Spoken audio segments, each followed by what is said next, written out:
The girls stood on the terrace and shouted excitedly. Their trepidation was associated with the marquise, whom they were supposed to see today. They admired her eyes, like emeralds, her hair, and of course her sword skills. The conversations brought a blush to the young girl's cheeks. They continued to chirp about how the girl was not popular, because she had such a magical aura. "I have never seen such an aura on any person," one of the girls shared. Everyone looked to the side at once. There was a girl with green eyes and hair the color of ripe wheat walking. This was the captain of the 2nd Night Battalion, Laurel Deval, the Marquise. The heroine was heading to the office of the captain of the 1st Battalion, opened the door, and shouted to pay attention to her. Laurel was excited. She asked for time. Even if the man is too busy, the matter still requires a conversation. Waving her hands, she said that his people were starting a fight with her soldiers again, but she noticed that the captain did not hear. He was absorbed in papers at the table. Blue eyes, short black hair, strong chin. This is what the captain of the 1st Battalion, Edgar Farrell, looked like. The man looked up at Laurel. This was her 46th report on this. She was indignant because nothing had changed, and everyone was still hurting her youngest. The girl started talking about reputation as leaders, but Edgar had already put his finger to his head, reading her next report. Seeing this attitude of the man, the character could not stand it. She loomed over him. She would not be afraid of a reprimand. She would solve this problem herself. And slamming the door, she took her leave. The knock was quite loud. The guy remained sitting and just looked at her. He put his hand to his forehead. A bright blush appeared on the captain's cheeks. This was Laurel's story, as well as a love story for her enemy. The sparrow chirped cheerfully. On the lawn in the middle of the greenery, there was a table, and people, surrounded by servants, were drinking tea. The man and the young maiden praised a guy named Bell and called him the greatest wizard. The young man kept up the conversation. While they were talking, the girl the guy was asking about came up to the table. They were happy at her arrival at the table. The smiling girl sitting at it pointed to a pile of letters and shared that these were all proposals for marriage. The man tried to find out if Laurel might have someone in mind, but as she sat down at the table, she shook her head. She needed to find someone. She knew about it. But the couple assured that there was no need to rush into it. A partner for life. They hugged each other. The woman and the man laughed tenderly, imagining how they would have children, what they could do with a boy and a girl, and what they would call them. Laurel took a cup of tea, brought it to her lips. She looked at her parents and smiled. It was sweet, although awkward. That night, the carriage overturned. Father and mother in each other's arms. Laurel was too self-confident. The funeral passed too quickly. The two stood near the fresh graves. The rain hid their tears. But the pain of loss was strong. Nothing could hide it. People were whispering, discussing that they would now lose their place on the council, since the son was a great magician. The guy looked around. His eyes flashed evilly, shouting curses with tears in his eyes. Bell wanted to rush into a fight, but Laurel stopped him. There would still be a lot of different conversations and gossip. He turned to his sister, promised that he would become the head. He would leave magic, but his girlfriend abruptly interrupted him.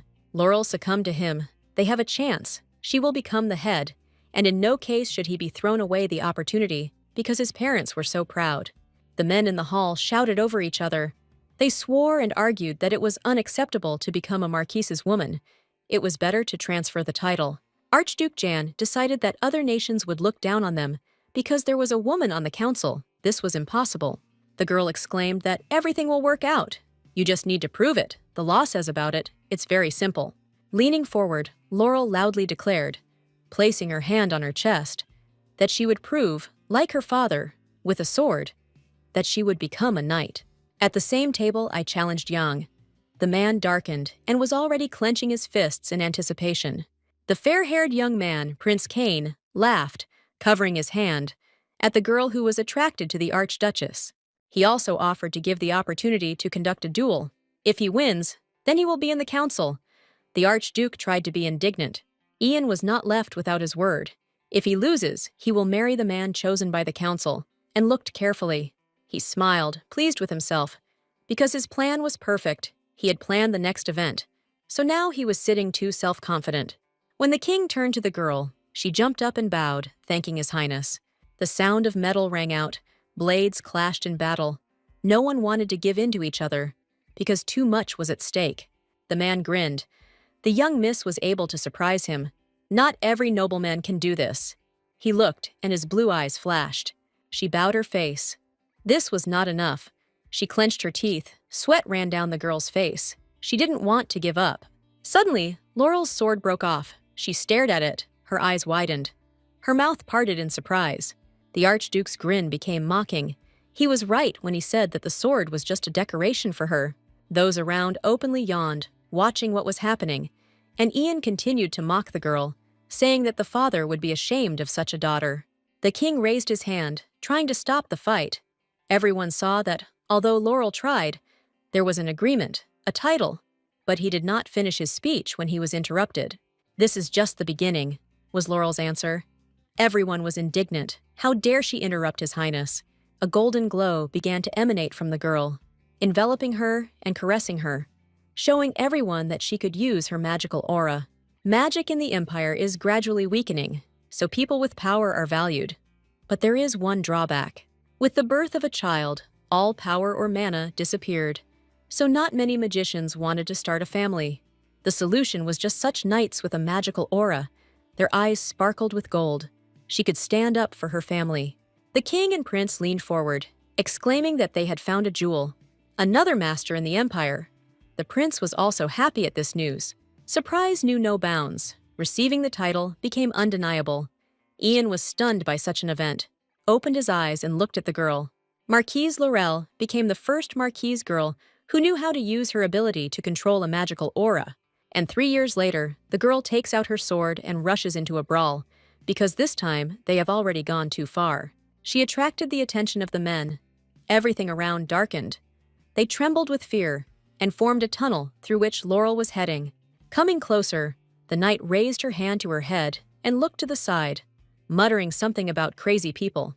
The guys were delighted when they heard that the heroine was going to see their captain again, and they squealed with excitement. She grinned, clasped her fists together, knew that their discipline was bad, so she would teach them a lesson personally.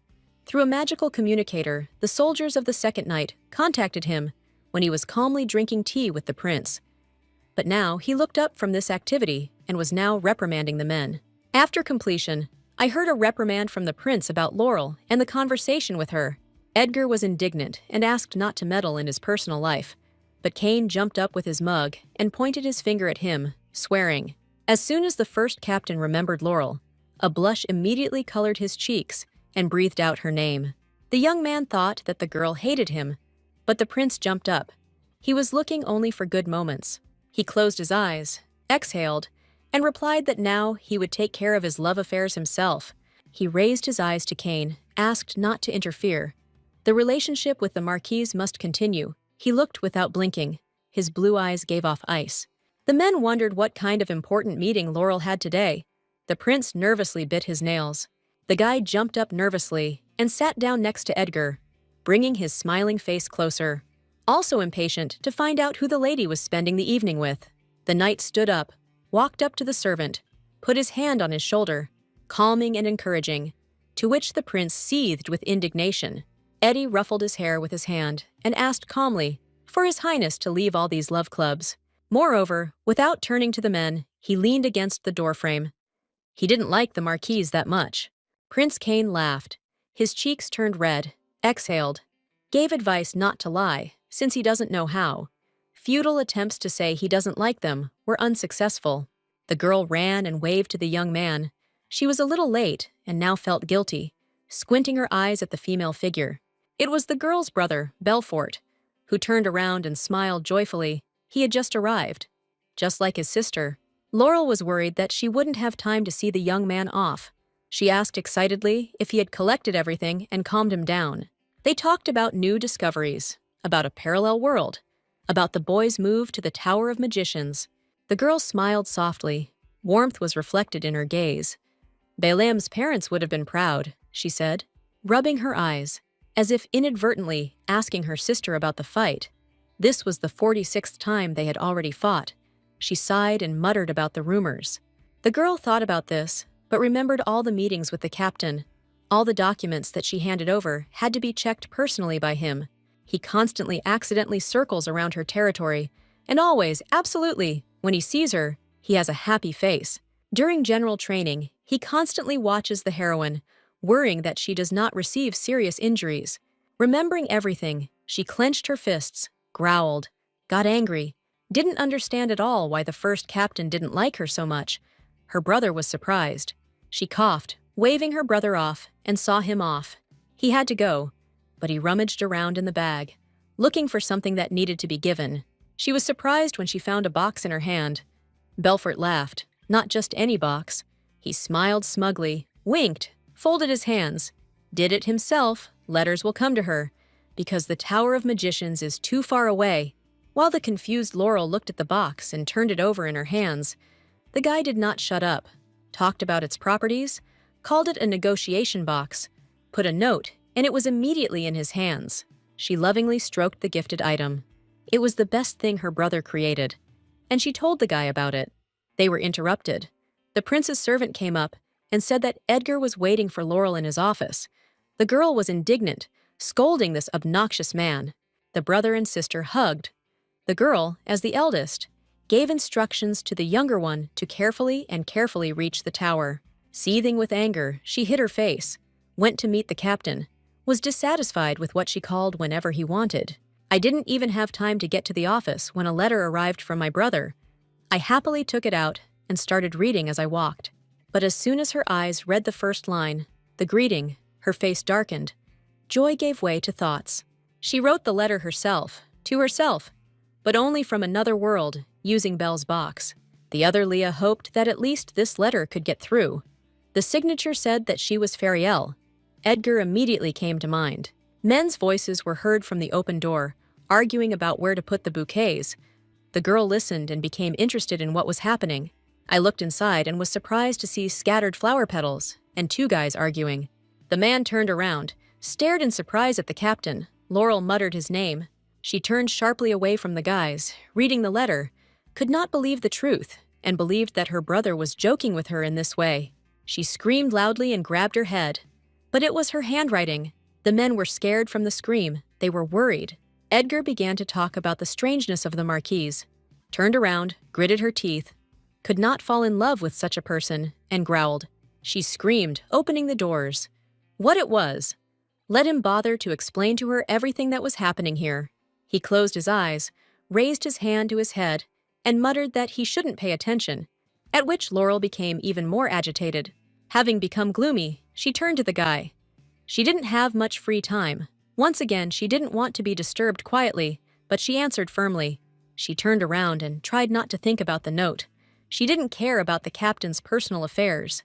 She raised her head, already in front of the door, gave advice to the guy that it was better to prepare the confession yourself, and smiled. The man breathed her name. The others surfaced, whispering about how the mission had failed. He turned to his subordinates, glooming before his eyes, dissatisfied with the fact that they showed self-will. The prince recoiled from him, screamed, covered himself with his hand. There is no need to draw hasty conclusions. The assistants behind him also howled. Kane admitted that he had decided to have a dinner party, blushed, and leaned over, boasting about his idea. Suddenly, the prince screamed, swearing. Why Edgar needed such an impudent woman, he didn't understand. The captain of the 1st Battalion admitted that there was no specific thing about the girl. He just liked all of her. The prince chuckled stupidly, learning that Eddie had fallen head over heels in love. Realizing that he had said too much, he became embarrassed, put his hand to his lips, closed his eyes, his cheeks showed heat, and decisively changed the subject. Laurel sat in the room, without taking her eyes off the box that her brother gave her for letters. I received a new letter from myself, which said that this was not all a mockery, however. I wrote.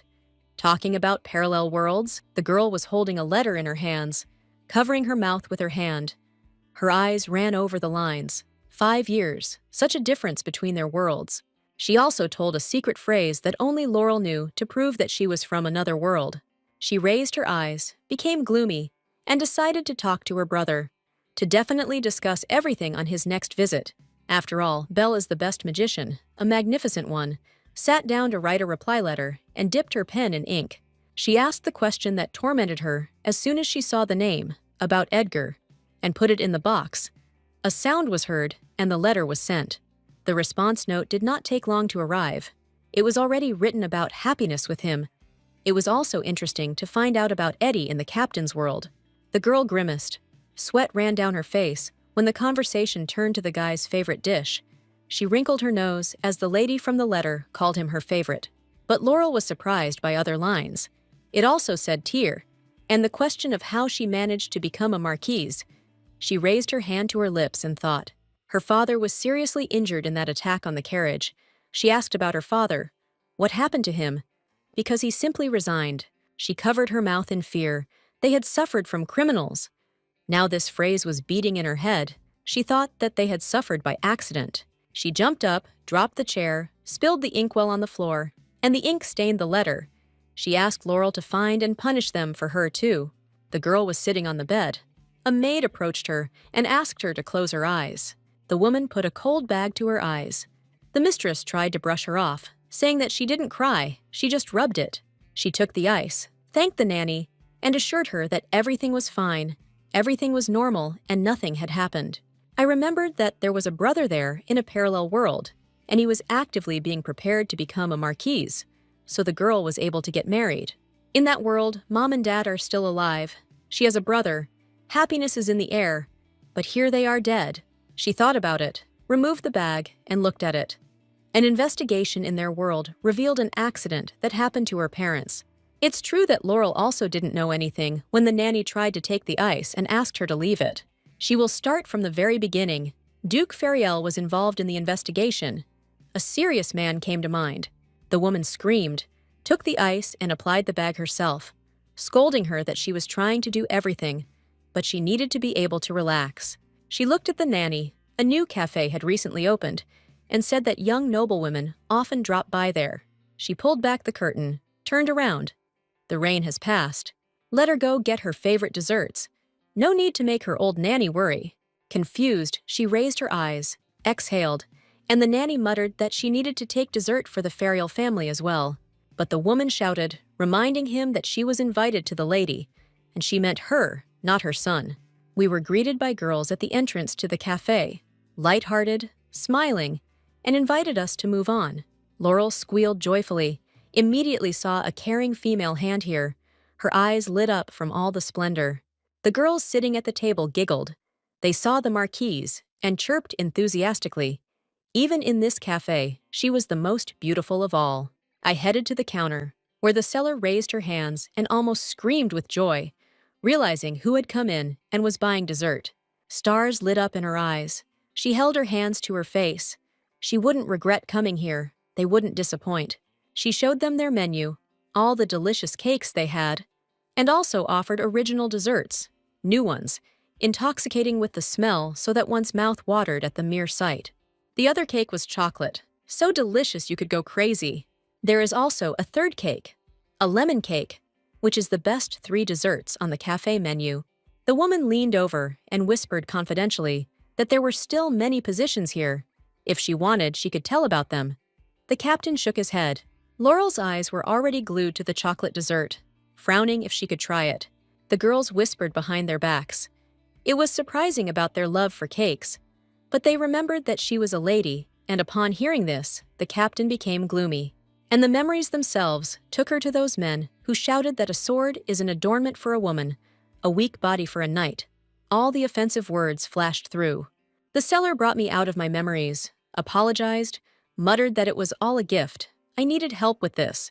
The girls heard. They apparently made a mistake, tried to whisper about something else. But Laurel smiled, pleased with the effect produced. She handed over a pink box with desserts, thinking how she would walk around the city with this in her hands. And when she heard that there was no chocolate cake, she was upset. But she didn't show her torment. She thanked him and took the box. It was a failure on all fronts. Distressed, Laurel trudged down the street. It didn't matter that it was delicious. She wouldn't come to this cafe again. The guys were already watching her through the fence. The guys were talking. One thought that the girl liked sweets, the other that he liked walking around the cafe. Laurel sat at the table with the girl in the garden. She enjoyed the cakes, thanked her, and the exchange of pleasantries ended. The princess felt sad. In her homeland she was real, but here she serves as decoration. Her lips touched the cup. The girl felt very lonely here. No one approached her. The days flew by boringly and sadly. But the Marquise was different. She visits the princess every day. She was frank, and for this, she was very grateful. The girl's conversation also turned to the dress that the maid insisted on. The girl smiled radiantly. She was interested. The captain had just begun to talk about the dress from the prince's birthday when the princess interrupted her by saying that she wouldn't wear this dress, and they laughed. The lady jumped up and shouted at the Marquise that she urgently needed to throw away that dress and never wear it again. Laurel stammered in fear when she heard the princess take everything into her own hands, a shadow looming over her. Edgar looked at the prince indignantly, hissed, did not understand why he was following him and what he had come up with. He turned around and shouted, his apologies seeming entertaining, his blue eyes blazing with ice, hanging over the prince. If it weren't for them and their idea, he wouldn't have to apologize, the guy cursed. The prince ran away from him, shouting that he was of royal blood, cowering in fear, trying to hide from the man's anger. Edgar was left alone, watching as Cain and his servants quickly ran away. Be careful, you might fall, you thought. He walked, looking around, looking for Captain Laurel, turning his head in different directions. She wasn't in the office, so I went outside, saw a girl in a dress ahead of me, and thought that she was a princess, which meant the Marquise was somewhere nearby. Making a bow, he turned to Michelle. Because he considered her a princess, the lady did not turn around, she froze. But when he turned around, both the man and the woman looked surprised.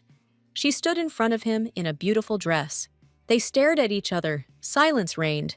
Edgar tried to understand what he was seeing in front of him, whether it was the captain. She leaned over, her cheeks turned red, and began stuttering to say that Michelle had given this dress for going to tea. She pointed to the dress. It was all because of his mother, she screamed, got angry, and began to press on the guy. He began to apologize. Eddie touched her cheek with his hand. Laurel raised her eyes to him. This gesture was too intimate. She blushed, threw his hand off her cheek, flared up. How dare he touch her face so casually, and was indignant. The man was confused. He could not say anything. Seeing the anger, he still considered the girl beautiful. The prince slowly approached them and admired Laurel's dress. It fit perfectly. His Majesty examined the couple carefully. Blue eyes, short blonde hair, and a soft smile. The man leaned towards the girl, touched a strand of her hair. Edgar's eyes widened at such a picture. The prince was interested in what they forgot here. The man couldn't stand this. He tried to get into the conversation, but Laurel beat him to it and threw off his hand, saying not to worry about anything. The girl angrily remarked that she fulfilled her duties, regardless of her clothes, and would protect Michelle in any way. Besides, she handed in her work, now she has free time. Eddie opened his mouth in surprise, listening to the speech addressed to His Highness. Prince Cain approached. They collided with Archduke Jan, standing opposite each other and glaring at each other with anger. The man turned to the couple, sent them to finish the reception, let the captain take the girl to her mother. They still go to the same place. They tried to argue with the prince, but he shook his finger and laughed, saying that this was an order, especially since it would not be so effective. He whispered that he could go to the cafe because Laurel liked it, and waved his hand right there, sending the kids on their way. He finally sent this couple out. The prince, from the excess of his feelings, could not stand still. Every now and then, he jumped and waved his handkerchief. The Archduke made a remark that you should behave according to your status. The guy was indignant and pouted. The young man became serious, put his hand on Ian's shoulder, and admitted that he was restraining himself only because of nostalgia for the past. He warned that this line should not be crossed, stood opposite him, and leaned slightly towards the Archduke. In the carriage, the young people sat with their backs turned, each thinking about his own. It was not at all joyful to be in this position. Gritting their teeth, they sat next to each other, their knees touching. The girl thought about how narrow the carriage was. The guy about his knees that were too close. Without turning around, he said stutteringly that it was inconvenient. He understood everything, but he had to be patient a little. They would arrive soon. She nodded in agreement. He leaned forward a little, blushed, and began to quietly apologize to the captain of the 2nd Battalion. I apologized for everything that had happened in recent days. I was worried, and decided to explain everything to the girl. He sharply raised his head and looked. His blue eyes flashed. He respects her, It sounded from Edgar. Laurel remembered that she wrote to herself from a parallel world that her beloved was so caring, always worried about her, and worried about her comfort. She opened her mouth slightly, stared at the guy. All the words from the letter were spinning in the girl's head. Lost in her thoughts, she did not immediately hear what Eddie continued to say about how he also admired the captain. The man remembered that time, 3 years ago, when he introduced the captain of the 2nd Battalion to his people, the lady standing modestly behind him. "From now on," Edgar proclaimed, "the girl will dominate the Red Wolves." The men began to sniffle indignantly, dissatisfied with the fact that they had put the woman in charge. Whispers and mockery could be heard. The guy tried to say that he needed to watch, but Laurel interrupted. She just needed 1 minute. Everything seemed to go dark as the captain took a step towards the soldiers, drawing his sword as he walked. With a slight smile, she invited the young men to check who was weak here. She wanted to arrange a duel. She was determined. The sword flew up, landed on the shoulder of the frightened man. There was a scream and wide eyes. The girl showed her strength. She turned around, gave Edgar a smile, lowered her sword. She didn't mind if everyone attacked at the same time. And after that, Sir Eddie respects him. She couldn't believe it. Then she turned around and looked carefully at the man who was laughing at her from the very beginning. In the carriage, she grabbed her mouth, tried to restrain herself. She wouldn't allow herself to be deceived. She didn't want to believe the words. She turned her face to the guy, asked him what he had just said, smiled, and confirmed with a nod. She waved her hands. Everything was fine. Tried to justify herself, smiled, and became embarrassed. He laughed, closed his eyes, raised his hand to his face. Its flickering and embarrassment made the man touch. Green eyes opened. You couldn't take your eyes off such a face. Laurel didn't know that Edgar could have such a sweet face. The girl gave in to the guy, frightening him with her pressure, and screamed that she would now ask him about something important. She put her hand to her chest and asked for documents that were in the investigation of the attack on her parents. He looked distantly at Laurel. She continued to ask, did not question his methods and methods of operation, but it was important to look and see for yourself. I honestly admitted that I tried to avoid this topic for a long time. I became sad, but now it's time to find out. She bowed her head, turned to the man, asked for forgiveness for her emotions. Edgar was silent. He put his hand on the girl's trembling hand. He realized that he actually wanted Laurel to find out the details of the incident. His eyes radiated warmth when he looked at her. There was no need to apologize. He smiled without taking his eyes off. They looked at each other. Edgar was pleased with himself. Laurel frowned, looked from under her forehead. She was confused by something. She just didn't understand. When they entered the house, on the stairs, the mistress of the house was very sorry, but they would have to cancel their meeting today. The heroine laughed loudly, announced that she had brought sweets and would leave them, and assured that there was nothing wrong. Eddie also smiled, thanked him for accompanying him. The guy suggested discussing the issue about his parents tomorrow. Anna went down the stairs. She was ashamed of the situation. She asked her son to join her again. She turned her head and called Lloyd. Edgar screamed indignantly. He did not expect such a turn. A guy came out to them, smiled and winked at everyone in the hall. A cheerful fellow could be described in one word. The girl realized that this was an attempt at matchmaking. She was now just at the age when they were looking for a husband. With his mouth open, Edgar watched as Lloyd extended his hand to the girl, sweat running down his cheeks in indignation. The lady leaned over and thanked Anna. She was sure that this woman's second son was a good young man, and she was just about to accept Lloyd's hand when the guy who had been standing next to her all this time and was silent grabbed her wrist. Edgar grabbed the hand, pulled Laurel towards him, apologized to everyone, but that wouldn't do. He answered. This action surprised everyone. The heroine stared at the young man in shock. Her hand lay in the man's hand. He leaned over, whispered, asked if he could join her today, and fell silent in anticipation. He immediately realized what he had done out of emotion, removed his hands from the girl, waved them, tried to rehabilitate himself, and offered to look at the papers on her question. While Lloyd and Anna were unhappy with this interference, Laurel immediately jumped at the opportunity, and in this hall, standing and looking at each other, the girl realized that from the very beginning, Edgar had not laughed at her. She was embarrassed, blushed, turned away. Now she believed in his admiration and smiled.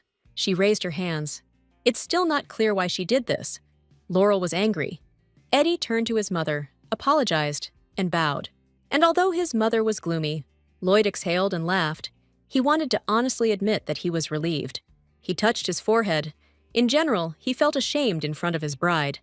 Anna pointed at the guy, calling for silence. She threatened with her finger, leaned towards the man, hoping that it was just work and nothing more. The girl bowed until the next meeting, said the words of farewell. Her eyes were lowered. The guy was nearby. They turned away and headed for the exit. Laurel shared her plans. The widow looked at this couple, understanding everything. Anna raised her hand to her lips, fixed her gaze on the guys, and chuckled, as if confirming something. Laurel leaned over and closed her eyes. Pleased that she saw the papers so quickly, Eddie was flattered. But the girl was angry. Of course, everything was pleasant. But for some reason, it was in the cafe. That very thing, they came to look at the papers. The eyes of the young ladies were turned to them. Edgar showed only the most important documents, but if she needs more, just let her say it. Feeling the eyes of those present on her, she covered her mouth with her palm and quietly asked why they came to this cafe. Laurel did not feel comfortable. He remembered the prince, but replied that someone had recommended this place, closed his eyes, pleased with himself, and a drop of sweat rolled down the marquise's temple. She coughed into her fist, closed her eyes. Not everyone would correctly understand their presence. Behind there was a cooing couple. She leaned over again and whispered that the situation was too oppressive. The young man did not understand what she was getting at. They were interrupted by a smiling waiter, who clarified the order. Laurel turned red as a lobster. Seeing this, the guy asked for another minute. I started to find out if they weren't comfortable, they could go to another place. I was embarrassed. Immediately exclaimed that it wasn't worth it and began to choose dessert, embarrassed. The waiter chattered like a magpie, again listed what desserts were available in their cafe, and covered herself with a sheet of menu from the captain's eyes. Red to the tips of her ears, Laurel squeaked for Sir Edgar to choose and closed her eyes. The man himself was confused by this choice, asked for the last option, but when he heard the name, he changed his mind. The previous one, he settled on it. Everyone at the table began to blush. The girl was already starting to find it funny to watch the guy, cleared his throat, chose the chocolate stalker. I didn't think that choosing dessert was so difficult. The girl laughed, covering her mouth with her palm. It turns out that the captain is a chocolate lover. Eddie blushed, but didn't see anything strange in it. That day we laughed a lot, ate desserts. When the sun was setting, the couple was still in the cafe, sitting behind papers. After painstakingly studying the papers, the captain noticed a discrepancy. The horse that was pulling the carriage was black with white fur over all its hooves. She asked Edgar. He confirmed it, because he himself saw it with his own eyes. A dead horse with such legs. She was surprised. Her eyes widened. This couldn't be happening. Sweat ran down her temple. Their horse had white fur only above 3 hooves. The girl was sure of this, because it was this horse that her parents adored, and the realization of the murder of people close to her immediately penetrated inside. I wanted to ask to start this old investigation again, but I didn't know whether the young man would agree. She raised her eyes and remained indecisive.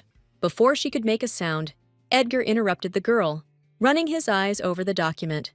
He apologized for the quality of his work and admitted the mistake. While the girl continued to doubt, the captain put his hand to his chest and asked permission to correct his mistake. Laurel screamed. Her cheeks turned red. It was she who had to ask for a favor. She drawled in confusion. She raised her shining eyes to the man. Gratitude shone in her eyes. She could not believe in her success. The young man gently corrected. He was thanking for another chance. His face haunted the lady all day today. Although he seemed like a stranger, I felt that the man was so close to me. I listened to him tell me what he would do first in this matter again. She remembered where she saw such a look. In her parents, her father always looked at her mother like that. Unexpectedly, she asked the guy a question about his reputation and the newly opened case. He met her gaze directly and replied that he would suffer. The girl was trying to find out something for herself, so she asked directly whether the young man was doing this only out of respect for her. Head bowed over the table, shoulders tense. Not only was the answer heard, Laurel's eyes widened. Edgar admitted that he would receive a reprimand for the reopened case, and it would also be difficult to assemble a group. But despite all this, he was ready. I would like to correct my mistake. I looked up at the girl, even if it was already too late. He clenched his hand into a fist on his knee. Her parents were friends with his mother. They were always kind to him. Laurel listened attentively.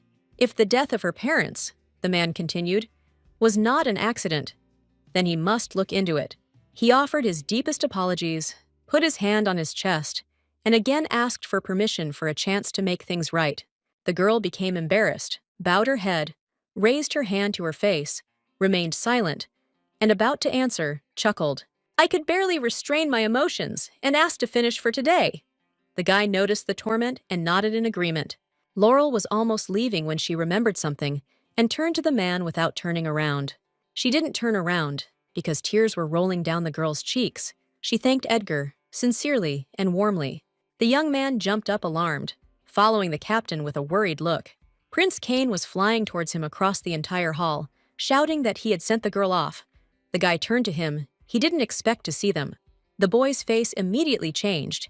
He patted Eddie on the shoulder reassuringly and suggested that he sit down. He noticed that the prince had a mustache glued on, asked what kind of masquerade was going on. The boy boasted. It turned out well. He demanded to know what happened here, but Edgar waved him off. He said more than once that he was of little interest in the girl. She's too good, the character noticed. Bowed his head, raised his finger, thought. But he's also attracted because she's the only marquise and captain of the 2nd Battalion. I thought an equally great man would approach her, lower his eyes, an ideal man.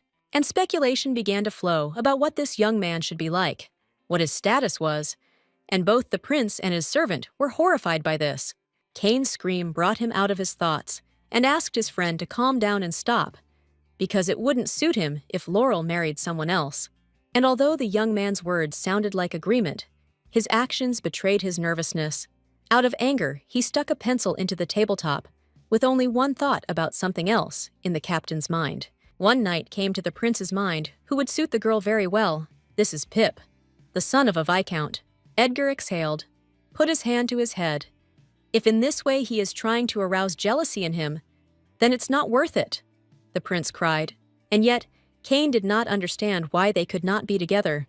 What was the reason for this? But the reason was different. He closed his eyes, turned away, and believed that Captain Laurel hated him. The servant, of course, assured the cafe administrator that they would compensate for all the damage, calmed him down, and the men bowed their heads. Cain rubbed his chin.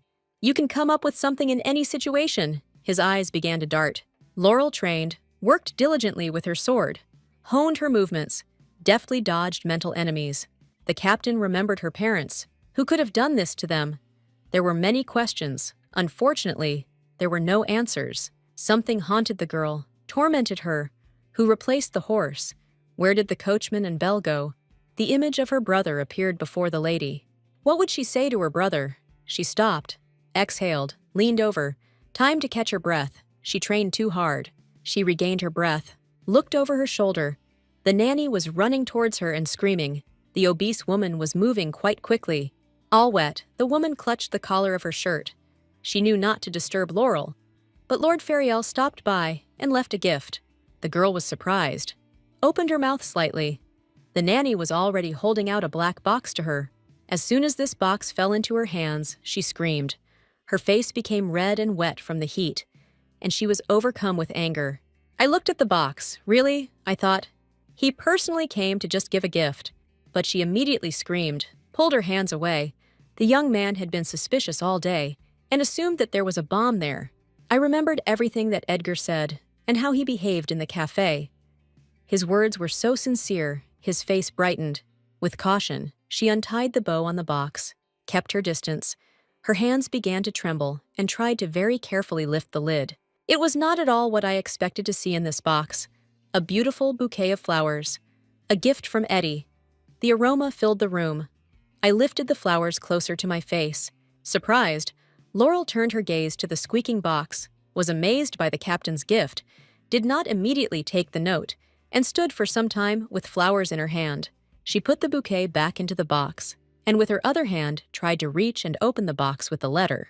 She unfolded it and began to read. She wrote, she was from a parallel world. She said that her beloved gave a bouquet of flowers, but not just, but a whole carriage.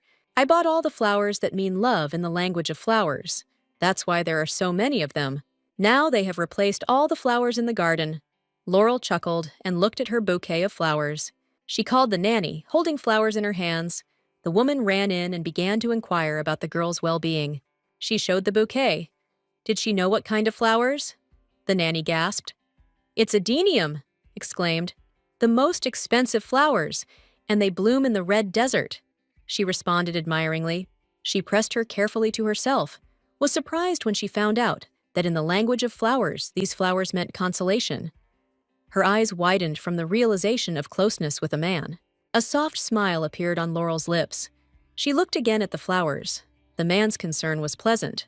In the office of the captain of the 1st Battalion, the men sat and reread documents, double-checked everything. Edgar sent Deacon to rest, thanked him for his help, but he himself will stay and review the papers again.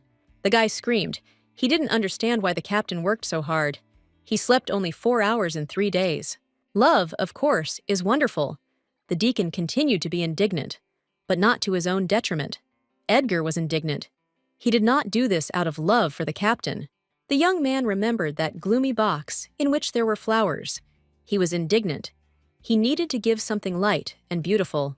Edgar replied that he was told that Laurel loved black. That's why he sent this color. The boy shook his head.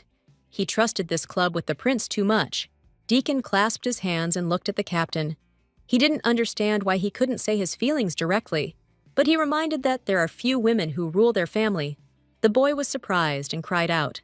Eddie continued, "Captain Laurel tries very hard, makes great efforts, but no one appreciates her work, so her burden is heavier than anyone." The man admitted that he could not ask her to give up everything and become a duchess. His hand on the paper clenched into a fist, crushing it. His eyes showed pain. He raised his hand to his face, "Because this is the attitude she deserves," and he said without hiding his respect. He closed his eyes, asked for forgiveness. The deacon, he understood everything. They were interrupted by a knock on the door. The knock was repeated. Laurel looked in the door and asked the captain if he was free, not realizing at all that the men had just discussed the lady. She came closer, the guys greeted her. They were interested in the matter with the horse, the autopsy today. The girl stopped short, saw Edgar's gloomy face, and began to babble. If he was busy, then maybe she could go alone. The captain jumped up. They went together. Laurel turned pale.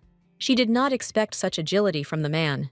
And then, the girl rushed to Edgar as he began to collapse from fatigue, clasped her hands, and rushed towards him.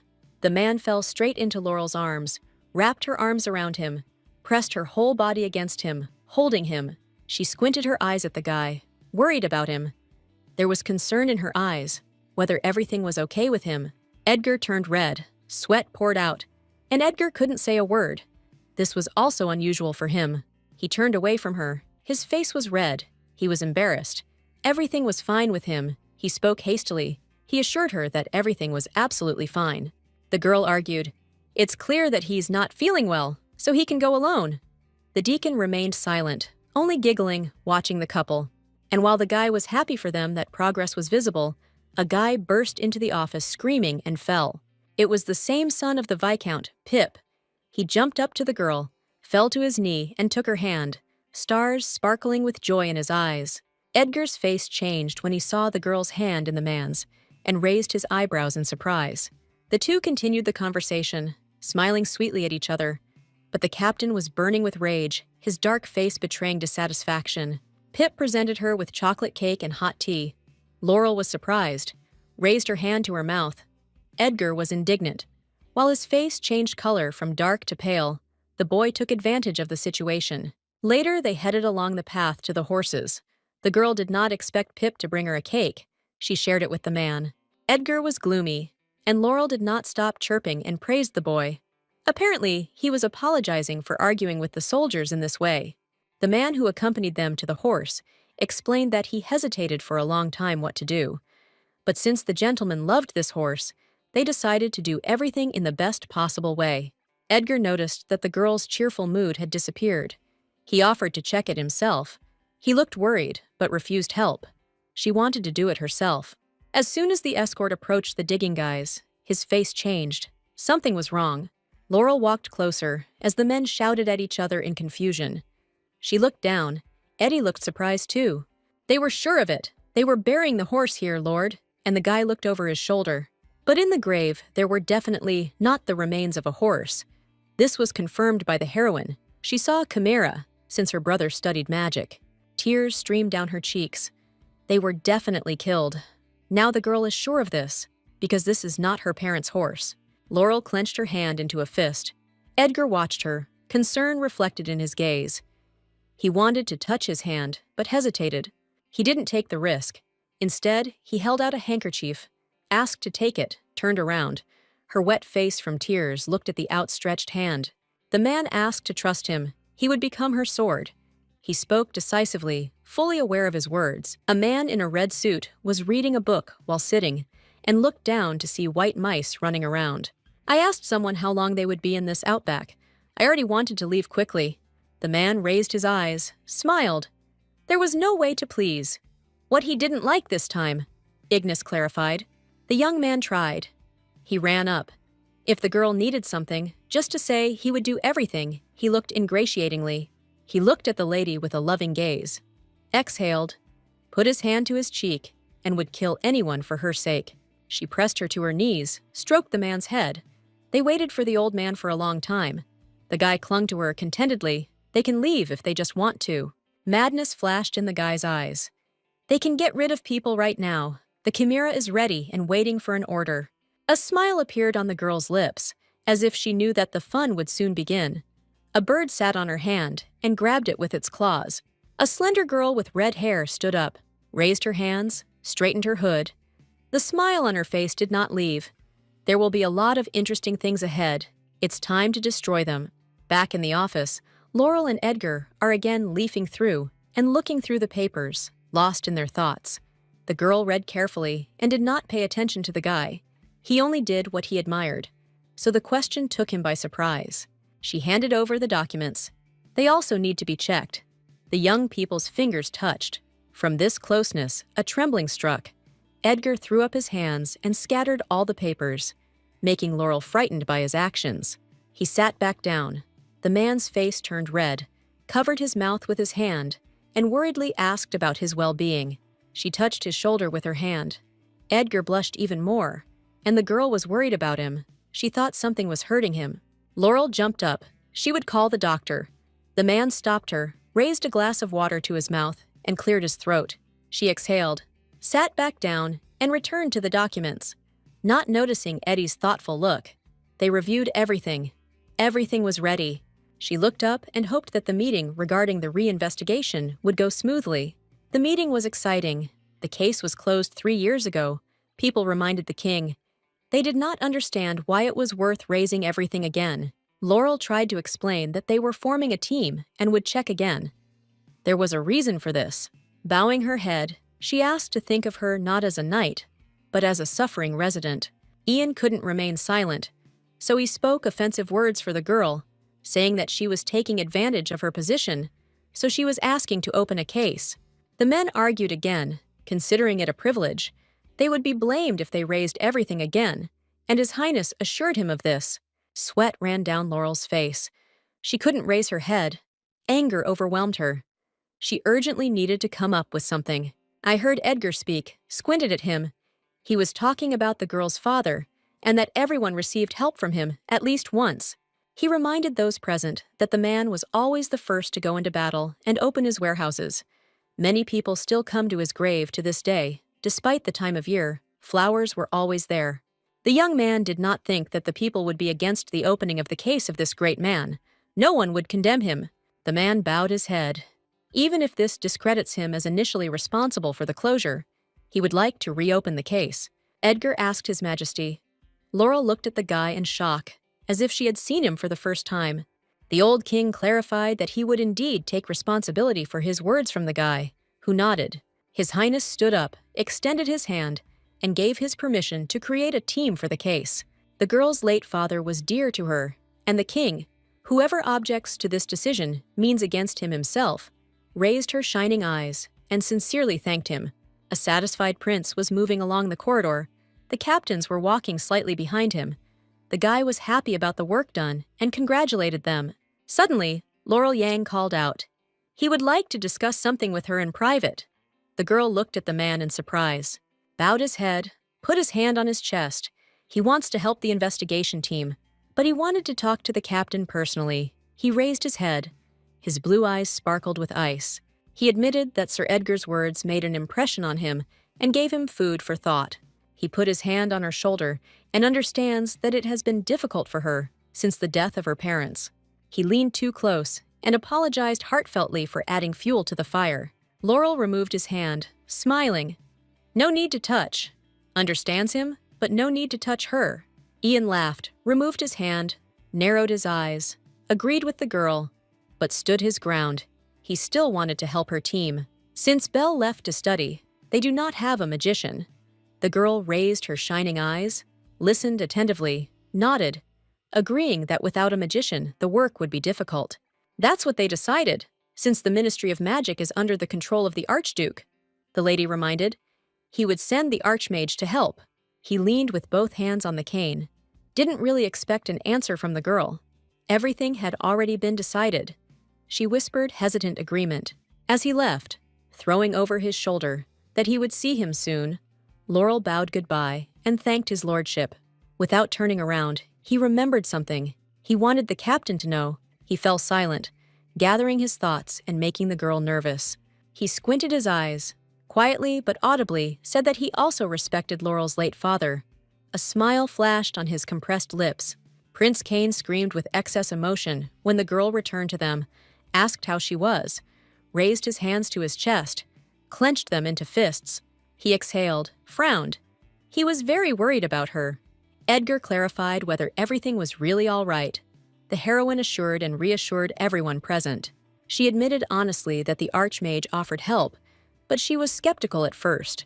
Cain folded his arms over his chest. He believed that Ian wanted to slip his man to them. Laurel argued. Not necessarily so, since he added that her parents were dear to him too. The prince rubbed his chin with his hand. It was strange to hear all this from the Archduke. Eddie assented. Now they need to be very careful. He explained for Laurel, turned to her. Archduke Yan never does anything for nothing. He is sniffing out something here for his own benefit. The girl did not pay attention to Yan's attitude towards her, turned her head and thanked Edgar. She did not know that he treated her parents this way. She was reflected in the cup of tea.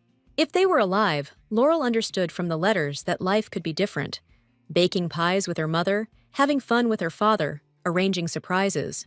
She remembered all this, and tears streamed from her eyes, thanked her, and knew for sure that they would be very happy.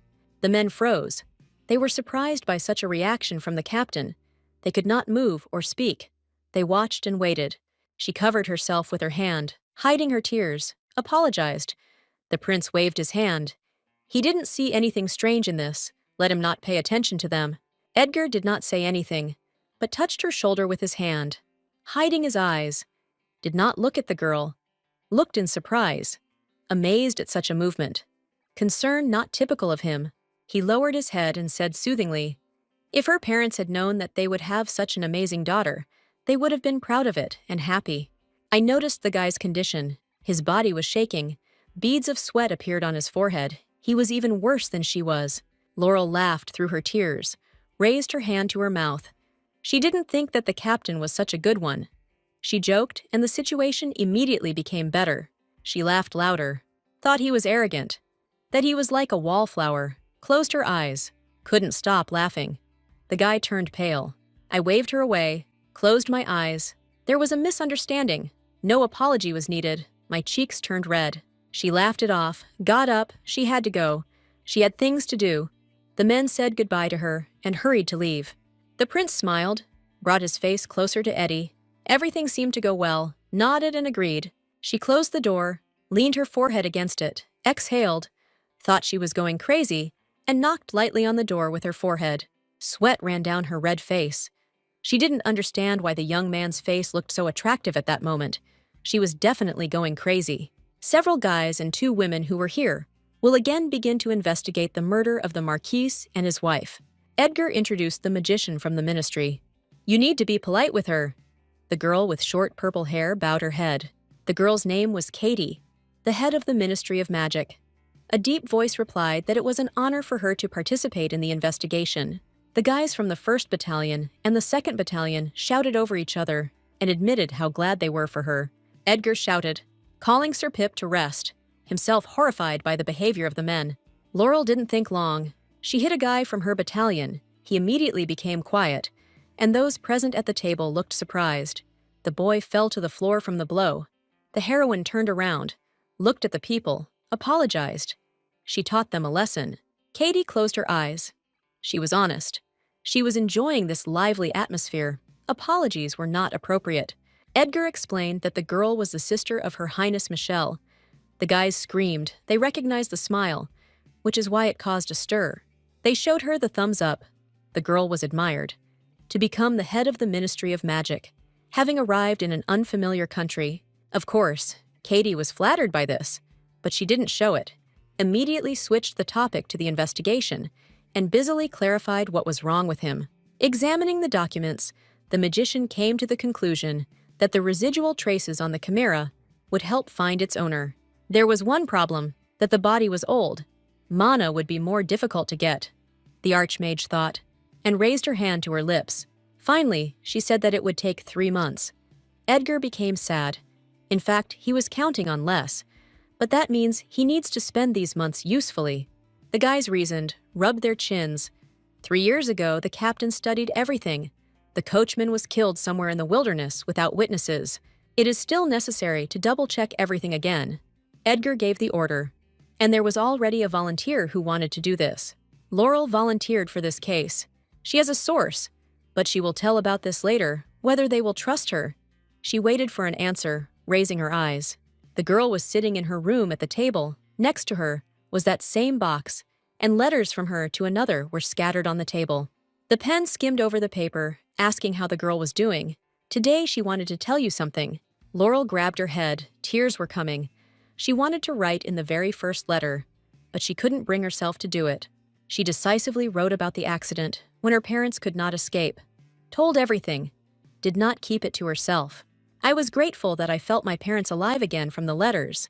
I could not disturb this fleeting feeling, because I knew that it would be difficult to share with the girl afterwards. The female figure was hunched over the desk, this time having to write because she needed help. The letter is in her hands, she was thinking. They opened an investigation, and they don't have enough evidence, so she asks her to tell about the criminal. Minutes of waiting passed. She folded her arms across her chest. Laurel chuckled. The girl usually answers quickly, and a squeak was heard. She rushed to the box and hurriedly opened it, screaming with excitement, quickly getting ready to take it out and start reading. With each line, the girl's eyes grew larger. Beads of sweat streamed down her face, and her face darkened. The father and Edgar said little. I read the letter. Almost nothing is known about the criminal. The only thing the girl found out for sure was that the criminal was in the Red Desert. It may not heal the wounds, but she accepted what was shared with her. It's worth a lot. It's not easy to bear such a burden. I wish Laurel knew something. She deserves to be loved. Her cheeks flushed at such a message. She knew this because she works hard and works. She wiped away the tears with her hand and lowered her head. This time, she will definitely succeed. She will achieve it. She stood up, leaned on the table. She will find the culprit even if she has to risk everything. Edgar sat and read the documents. He could not allow the girl to go, because one of the knights must remain to guard the palace. Laurel leaned against the table, raised her voice. Why can't a man stay? He's the same knight, and the guard is also on him. She got up, touched her hair. The heroine was very angry, she said resentfully. She got this information. He didn't look at the captain, he said, as he snapped, that this was dangerous for her. The Red Desert was dangerous for Laurel. The look changed. Her face darkened. The heroine understood everything from this phrase. She didn't like it. She was considered just a girl. Edgar realized what had just come out of his mouth and looked up in fear. Katie also looked up, mincing every word so that it could be heard. Laurel expressed everything she was thinking, clenching her hands into fists. This reaction was familiar to the girl. She tried to prove to many that she had the right to be a marquise. The courtiers laughed at her. The sword was an adornment for a woman. And now Edgar made the same mistake. Although Laurel was confident in him that he understood her, his yellow eyes looked with resentment. She turned around, her hair flew up, offended. She understood and wished a happy journey to the captain. The man jumped up in his chair, tried to correct his mistake, but failed. The heroine did not listen to him. She purposefully went to the exit, carefully striding. He held the letterbox at arm's length. It was quite strange. The voice mused in the light of the moon. Bell, Laurel's brother, was worried.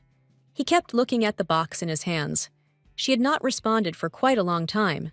Nana, the boy's childhood friend, suggested that his device was simply not fixed, and there was no reason to worry. He stopped behind the girl, confident in his device, waving his arms, proving that everything was in order, even installed magic stones, and they simply could not be broken. Then she's busy with the affairs of the knights, Nana responded, squinting her eyes to the side when she noticed that her friend was leaning towards her. A soft smile appeared on his lips, transforming his face. He will go home. They will definitely let him go. He screamed, covered his mouth with his friend's hand. He didn't want anyone to hear about his escape from the Tower of Magicians, because they would be punished for this.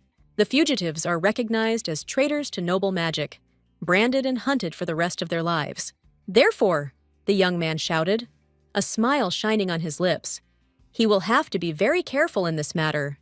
Nana stood up, leaned on the table, did not look at the guy, did not see anything good in her being left here alone. She snapped her finger. Sparks floated in different directions from the click. Becoming serious, the girl noticed that she would go with him. She looked back angrily. Apparently her friend had given away that Belle would die on the way to the Red Desert. Their cheeks turned red, but the smile did not disappear from their lips. This is great news. They are setting off now. A monster with a wide mouth and mouths on claws tried to attack the soldiers, uttered a piercing scream, and twisted its body in different directions.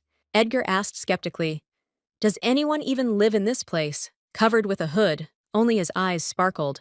Katie explained that the desert is the best place for magicians. While healing the guy's wound, the more dangerous the place, the more people don't approach him. The team was exhausted, and the monsters kept attacking, and there was no end to them.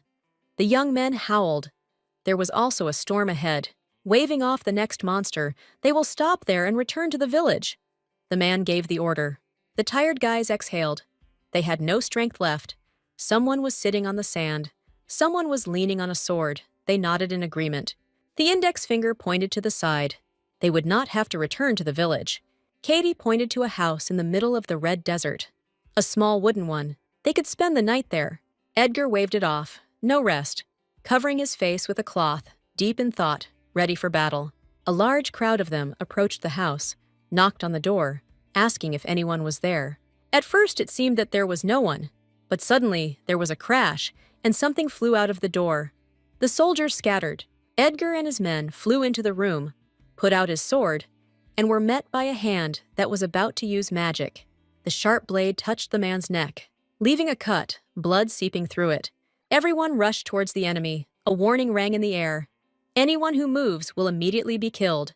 But the people in the room gave a surprise. They were amazed by the soldiers' attack, and their faces darkened. Edgar's face turned pale. He closed his eyes, sweat dripped down his face, and sincerely asked for forgiveness. The owners assured us that this happens, reassured us, and offered us a snack. But the guys still felt uncomfortable. The woman was glad to see the guests.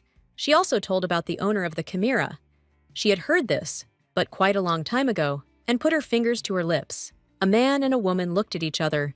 In the Red Desert, you can love magicians and even give birth to children in secret. The couple held hands, blushed, laughed. They used to be magicians, but not now. The guys laughed. A fugitive is a fugitive. It became funny. Katie squinted her eyes at them. Edgar rested his hand on his cheek dreamily. Some people have problems expressing their true feelings. At this time, Laurel was sitting in her room, resting her cheek on her hand, wondering how the team was doing. She lay down on the table, spreading her arms on it, remembering the guy. She noted how upset he was. Her gaze fell on the box. Her eyes widened when she saw a flash, and a message appeared there. The girl read something urgent and important, because she flew out of the room like a bullet, calling her nanny as she walked to call the writer. The letter stated that the people responsible for the cart incident were not ordinary talented magicians. They were powerful people behind the overthrow of the king. Laurel screamed, sweat running down her face, the knowledge that Sir Edgar was in danger, forcing her to act quickly. The horseman galloped across the red desert, hurrying to help his friends. At the coronation of the prince, an uprising will begin. It will be the largest. And those who will sow death, their eyes widened, their teeth clenched.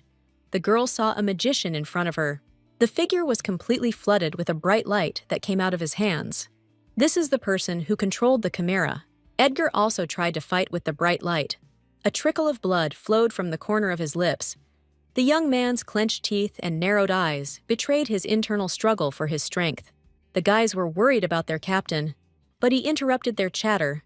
This was not the time to worry about him while fighting off the attack. Sweat was dripping down their faces. They would have to use all their strength to fight, because they needed to return home alive. The monsters attacked and attacked more and more each time. The man fought off the monsters' heads, deftly working with his sword.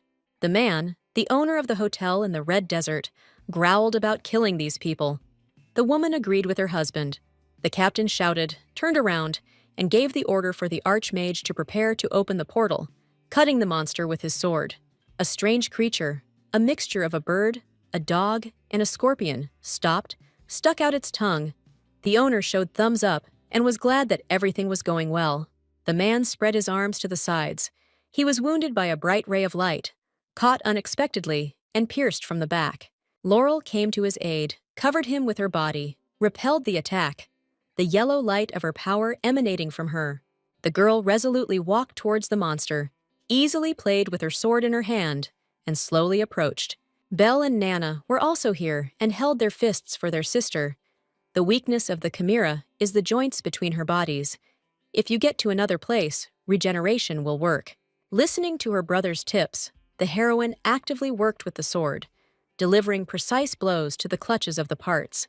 The man was about to stop the girl. He had already raised his foot into this world. His wife supported him. Belle exclaimed in protest, "He will not allow his sister to be offended." Nana suspected something and pointed her finger. The girl recognized this couple as Nix and Ignis. The man and woman owners of the hotel in the Red Desert turned out to be not who they said they were. Having changed her appearance, acquiring her own features, the girl happily waved to the boy. They did not expect to see them here. Laurel, victorious and standing over the chimera, turned to Ignis and looked carefully. She smiled, waved her hand in which the red light came on, said goodbye to the character, but promised to see her again. The heroine stopped, followed her with her gaze. This strange couple managed to escape. The brother approached his sister and inquired about her well-being. Nana was treating Edgar, who was sitting on his knees, and a glow was coming out of his chest. Laurel ran up, worried about the young man, trying to find out how he was. The man felt awkward and leaned over, trying to apologize to the girl. The heroine was surprised and tried to calm her down. He bowed his head. This was not what the guy was apologizing for. He was sorry for the words he had said earlier about the woman and the dessert. The girl was embarrassed. The words came out before she thought, causing a blush on the man's cheeks as well. The offer to go on a date with her shocked everyone. Ignis drooped. They almost succeeded. Anger was bubbling in this place. It was unknown where the magicians came from. They had a spy. They relied on him. Their hands clasped tightly on the piece of the cane, betraying the one who was behind it all. The man bent over the lying man, his hands in a prayer gesture, his face darkened, his eyes downcast, mentally calling on everyone so that Edgar did not die. He closed his eyes, raised his hands to his mouth. A drop of sweat ran down his cheek, admitted that he couldn't live without him, and shared that the Archduke had been acting strange lately. The young man raised himself on his elbows, laughed at the prince, and behaved as if at a funeral. Kane jumped up. Tears sparkled in his eyes. He was completely cured. He was happy and dumbfounded by this. Having laughed off, becoming serious, Edgar leaned closer to the prince. He was interested in the fact that the Archduke began to behave strangely. After thinking a little, the guy admitted that the strange thing was that he did nothing, isolated himself from everyone. Kane's eyes became sad. He remembered the situation 15 years ago and thought about it. Memories sparkled in the blue eyes of the young man, who had distanced himself in the same way before the incident when poison was used at the ball. Edgar put his hand on his shoulder and promised to take care of him and protect him, just as he did then. Kane laughed, nervously removing his hand, looking to the side, and calling out to Eddie, laughing hysterically. She stopped with flowers in her hands near Laurel's door, covered her mouth with her hand, and apologized for disturbing their time. Afterwards, they sat opposite each other. The red heroine tried not to look at the guy, and apologized again. The exchange of pleasantries went well. The questions were standard about how they were feeling, and only nervousness was revealed by the clenched hands on the knees of both the man and the woman. Edgar knew that if Laurel had not intervened, he would probably already be dead. She was embarrassed, looked. There is no need for gratitude. She was just lucky, on the way she met her brother. He turned away, remembered the girl's mention of a date, waved her hands in fear, and immediately changed the topic. She looked at her timidly, admitted that he stayed here on purpose, knowing that perhaps the lady would visit him here. His face turned red. She looked at the flowers and answered hastily that it was reckless on her part to ask him out on a date. She reminded the man who he is, who she is, and hinted about their status. They would never be able to get married, and said with regret. She regretted her words, bowed her head, rested her hands on her knees, and apologized for her behavior. Edgar's next words made her raise her head. She looked at him in disbelief, pointing at himself. He can give up his title. Then their relationship will have a chance. Then the chance will appear. Laurel will be courted. He approached the girl, too close. His eyes sparkled. My eyes widened. I came up with a good plan, and called him over instead of a date. Laurel met Eddie. He was standing in an embrace with flowers. She called to show him something. Belle was nearby. He held out a bouquet of flowers. Although it was clear that the girl did not need flowers, she exclaimed enthusiastically when she accepted them. Belle folded his arms across his chest, stared menacingly at the couple. He was interested in the investigation, and they had gathered today for this. They confirmed in unison. To begin with, the guy pointed to a jewelry box. Eddie exclaimed in surprise. How could such a thing be unusual? But the young man opened it, showed the letter. With its help, you can contact the parallel world, he explained. Laurel confirmed that this was true, so she called the man here and handed him a stack of letters. Edgar looked surprised, holding all these letters in his hands. Did not understand what kind of worlds they were. It was unusual for him. It's hard to believe. But Belle confirmed that the magicians in the tower are studying parallel worlds and are looking for ways to contact them. The magician admitted that he was looking for the reasons why this box is connected to a parallel world. The man was surprised. The letter actually arrived. He began to read it. The girl wondered whether it was worth changing the future. The message still included a warning about the prince's birthday. I didn't want this horror to happen again. On that fateful night, many will die. The losses are too huge. Even Princess Michelle will die. And when the sun rises, the letter said, even more people will lose their lives during the execution, including Archduke Jan, who was the instigator of the uprising. The brother and sister cried out that it was all true. They saw that the man didn't really believe them. Laurel screamed. It was thanks to this box that she learned about the Red Desert and tried to reach out to the captain. Every word here is true. She clutched the letter in her hand. The heroine was angry. Her brother had already jumped up, looking at her in fear. She knew it sounded ridiculous. Her cheeks turned red. But she begged him to believe her this time and lowered her head. He raised his blue eyes to the girl. He believed her, even if she didn't say it. There would still be trust in her in his heart. He asked her to calm down. Her cheeks turned red. Even a drop of sweat appeared from embarrassment. She thanked her with a stutter. He continued calmly. Saw Laurel sank into a chair, all red, with no evidence, having only letters. It's difficult to prove anything. All that remains is to continue to monitor the magicians. The girl looked timidly at the man and offered to train together until the prince's coronation. Edgar jumped up, clenched his fists. Now it was his turn to blush, nodded in agreement. He wanted to suggest it himself, and while the couple interrupted each other in gratitude, Belle closed his eyes and reminded of his presence here.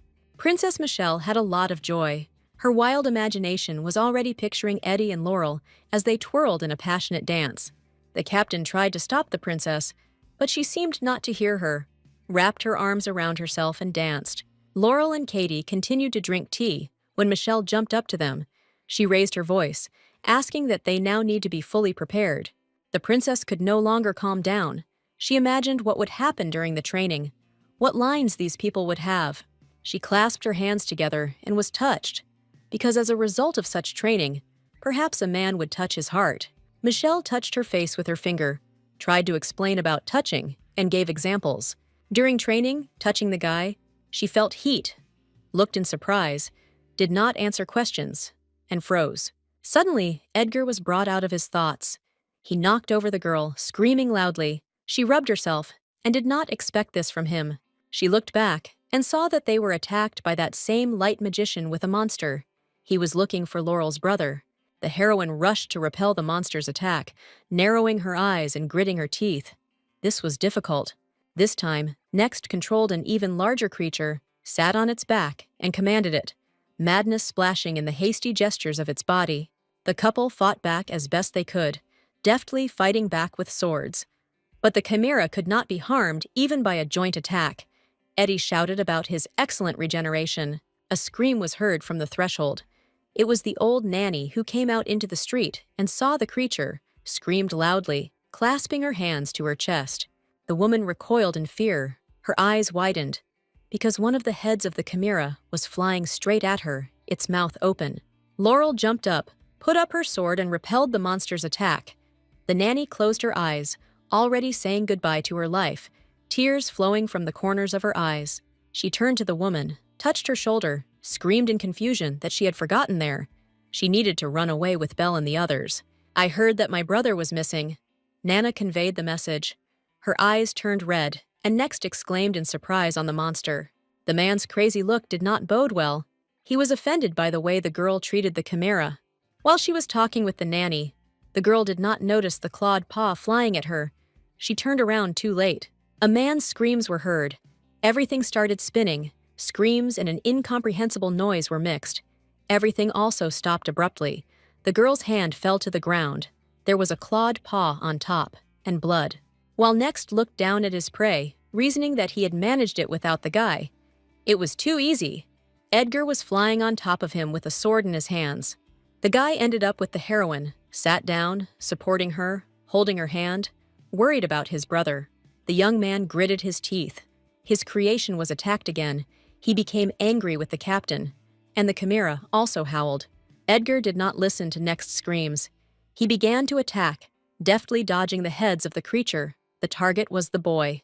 The man shouted loudly and gave commands to his beast, was angry that he was dodging, and was already shouting without holding back his emotions. Laurel knew that when an enemy is enraged, gaps appear in his body. The man was focused on Edgar, so the opportunity arose. The training was not in vain, and the heroine remembered that she could dissolve her aura around the sword, and it would be easy to control it, which she did. She delivered the decisive blow, and Next flew off the chimera. The beast itself fell. They succeeded. The enemy fell. The guy's body trembled. He stared in shock at the legs approaching him, touched his chest. This is the best creation, defeated. Laurel was interested in where her brother, without restraining himself, grabbed the throat, hovered over the enemy. Next began to cry. Tears rolled down from his eyes, shouting that he didn't know. He sincerely didn't know. He forced him. The girl turned pale, guessed that this man was to blame for everything. He killed her parents. Large tears gathered in her eyes. He screamed in fear and backed away. The boy was only obeying orders, replacing his parents' horse. The tear found a way out, flowed like a stream, grabbed the sword tightly, whispered. She was ready to kill him and was determined. There was a bang, and the place was filled with red. The girl saw that the guy was missing. She gritted her teeth. He was no longer there. Eddie ran up, anxiously asking how she was. He approached from behind, carefully grabbed her sword, asked her to let go. He needed to examine her hand. The Archduke was happy. Everyone was assembled today. His happiness knew no bounds. He showed the reason for his good mood. Belfort was locked in the mirror and floated there unconscious. He squinted his eyes, rather. The smile never left his lips, and wanted to introduce a person who deserves special praise. Master Katie, surprisingly, appeared before everyone as this person. The girl looked around at everyone. The Archduke folded his hands on his chest. With this, he said, the meeting was over. Gradually, the people present began to disappear in the mirror windows. He exhaled, folded his hands on the cane, bowed his head, as if this meeting was very difficult for him. Next screamed. It was not his fault. He blamed the Archduke for his confidence being just nonsense. Ignis listened with her hands folded and her eyes closed, and the guy tried to justify himself, waving his hands. He believed that that couple was too strong. But the girl raised her head. She scolded next. He forgot what happened 15 years ago and turned sharply towards him. The guy jumped up to the girl, grabbed her hands, apologized in fear, looked at him calmly, and waited for the hysteria to end. She lightly lifted the young man's chin with her finger. It is worth remembering only one goal, only one thing. They will begin to live without magic. The only important thing is the time when they can leave the Red Desert and live with their heads held high, holding their child in their arms. Katie quietly approached. Now she won't turn away. Otherwise, as soon as they gather power, there is no turning back. The confrontation between the girls dragged on. They argued without raising their voices about who caught Belle and how they distinguished themselves. The Archduke distracted himself from this squabble. He was interested in the further plan. He would like to know from Katie. In 3 days, the magician will cast a bait that Belle's tracks lead to the Red Desert, and will watch what Laurel does. The piercing gaze of cold eyes stopped the speech in the office. The last warning, no more concessions will be made, was spoken quietly but audibly. Laurel stared in shock, heard that the girl knew where Belle was, impatience in her eyes. The heroine jumped up. Everyone remained sitting at the table, but Katie was not sure. She played skillfully. No one had any idea what the magician was hiding. Once it became known about the Red Desert, and Belle was possibly there, Laurel firmly told Laurel that she would go there. Eddie's attempt to intervene was unsuccessful. He nodded in agreement. He wanted to go with the girl, because those magicians are quite strong. The Archmage interrupted. Someone must stay behind to protect the palace.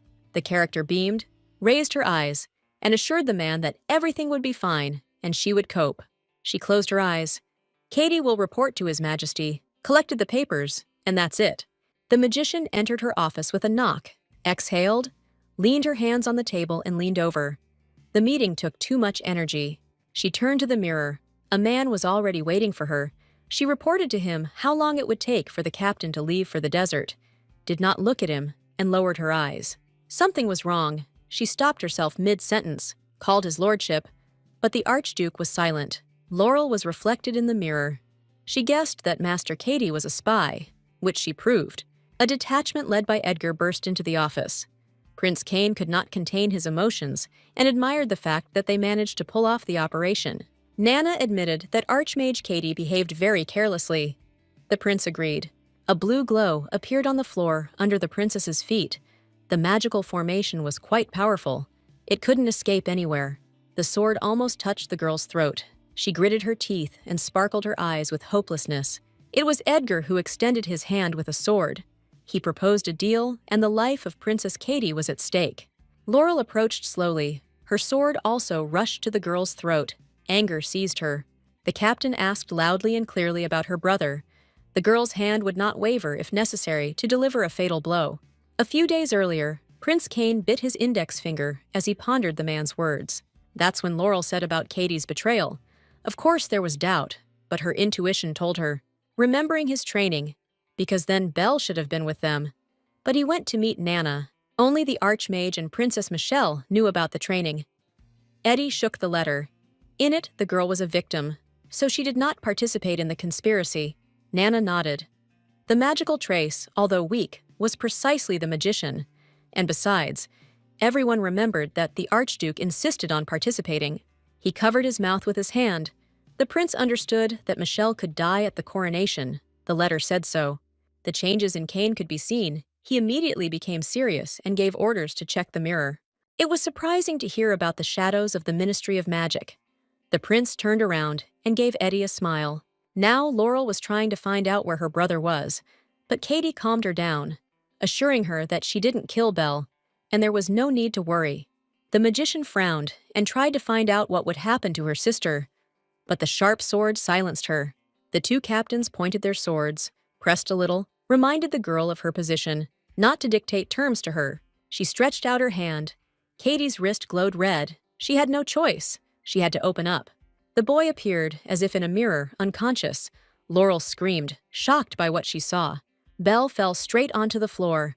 Nana ran up to him, touching him, and his sister also ran to find out how he was. Katie was left alone. She fell to the floor, holding her hand to her heart. She was wondering about her sister, if Michelle was okay. She asked to tell her. Laurel stood up and hovered over the princess, and loudly replied that she would not be the one who would kill Michelle. If the girl had not already realized this, she threw a letter at the feet of the arch-magician. "This will happen at the coronation of the prince," the girl said. Princess Katie shook all over, read the letter, not believing her eyes. Prince Cain stopped next to her. The captain showed the box in her hand and explained, pursing her lips, that Belfort had provided this item. They know everything about the plans of their group, so it's worth thinking about whose side to take at the very moment. Katie burst out. She talked and talked about why she was doing all this, that her name was nothing other than a princess. Although she was an arch-magician, she was not recognized with dignity, and she was also upset that Michelle's husband did not pay attention. Tears streamed down her cheeks, crushing the letter in her hands. The girl sobbed. They were nothing more than hostages. Not everyone knew the truth. Jan promised to achieve recognition of their rights. Edgar could not stand it, and shouted that under no circumstances could the Archduke be trusted. Reminded me of an unpleasant situation 15 years ago, and who was sacrificed on the estate. Prince Cain knelt down on one knee next to the bowed Katie, apologized, and rethought everything he had said. The man did not know what the girls had gone through, apologized, and asked permission to correct his mistakes. Laurel and Edgar returned, smiling and egging each other on, the warm communication mesmerizing the couple. Suddenly becoming serious, the man was worried about the girl and apologized for not finding his brother quickly. She turned to the guy. "If she sincerely empathizes, then let him accompany her to the coronation of the prince," she asked. And then she waved her hands, got embarrassed. "If he has a pair, then it's not worth it."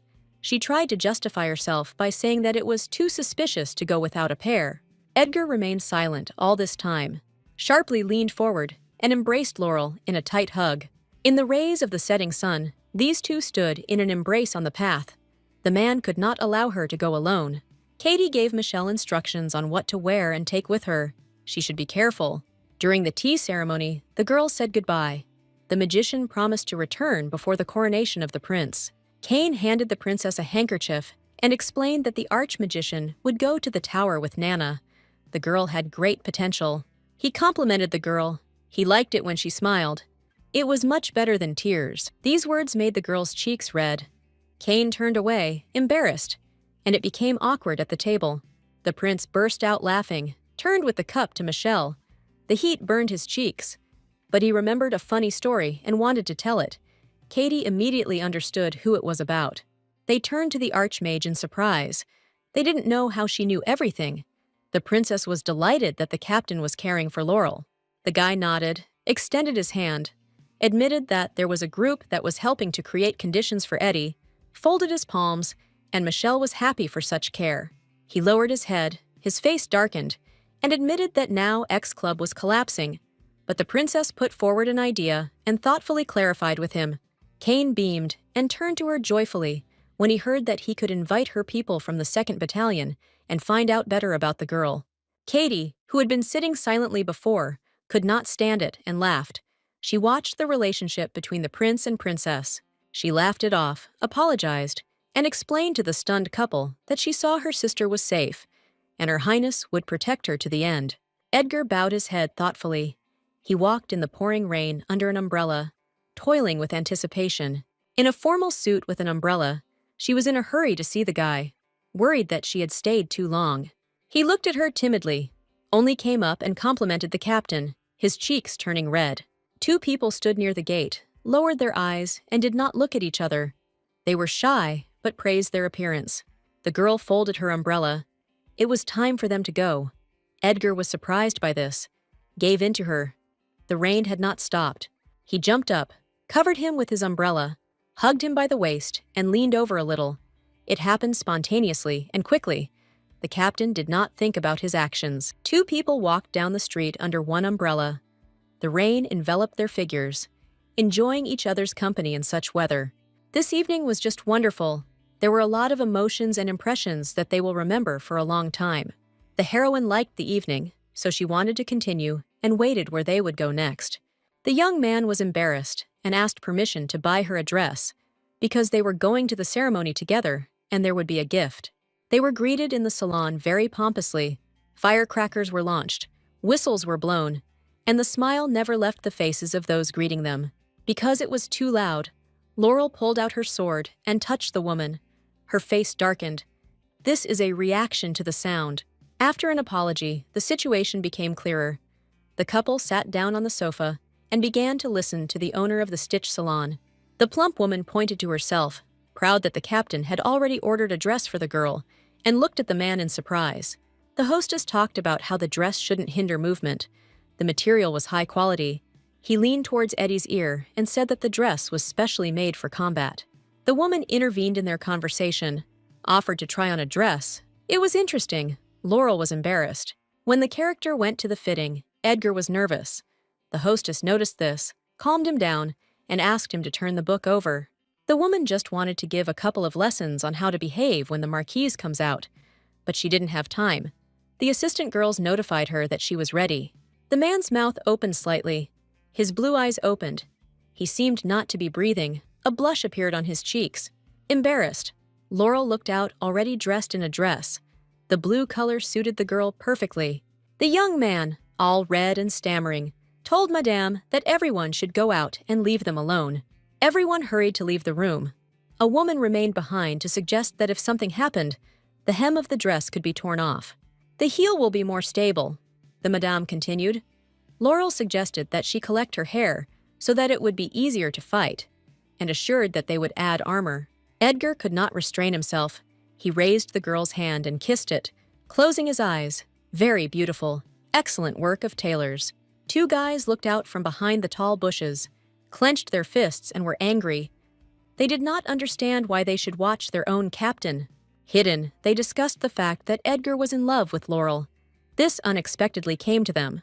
The discussion flared up at breakneck speed, each guy praising his captain, and the conversation touched on the status of each of them. One of them exclaimed that he would not allow anything irreparable to happen, raised his hand, and suggested changing the purpose of the operation.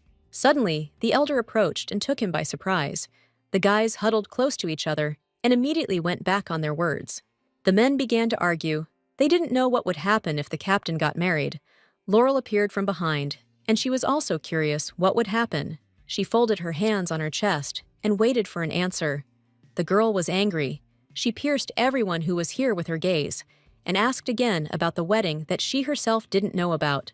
Edgar was waiting for the heroine. She was delayed, although she herself suggested training in the same place. Her last words. Laurel came running, but she was not alone.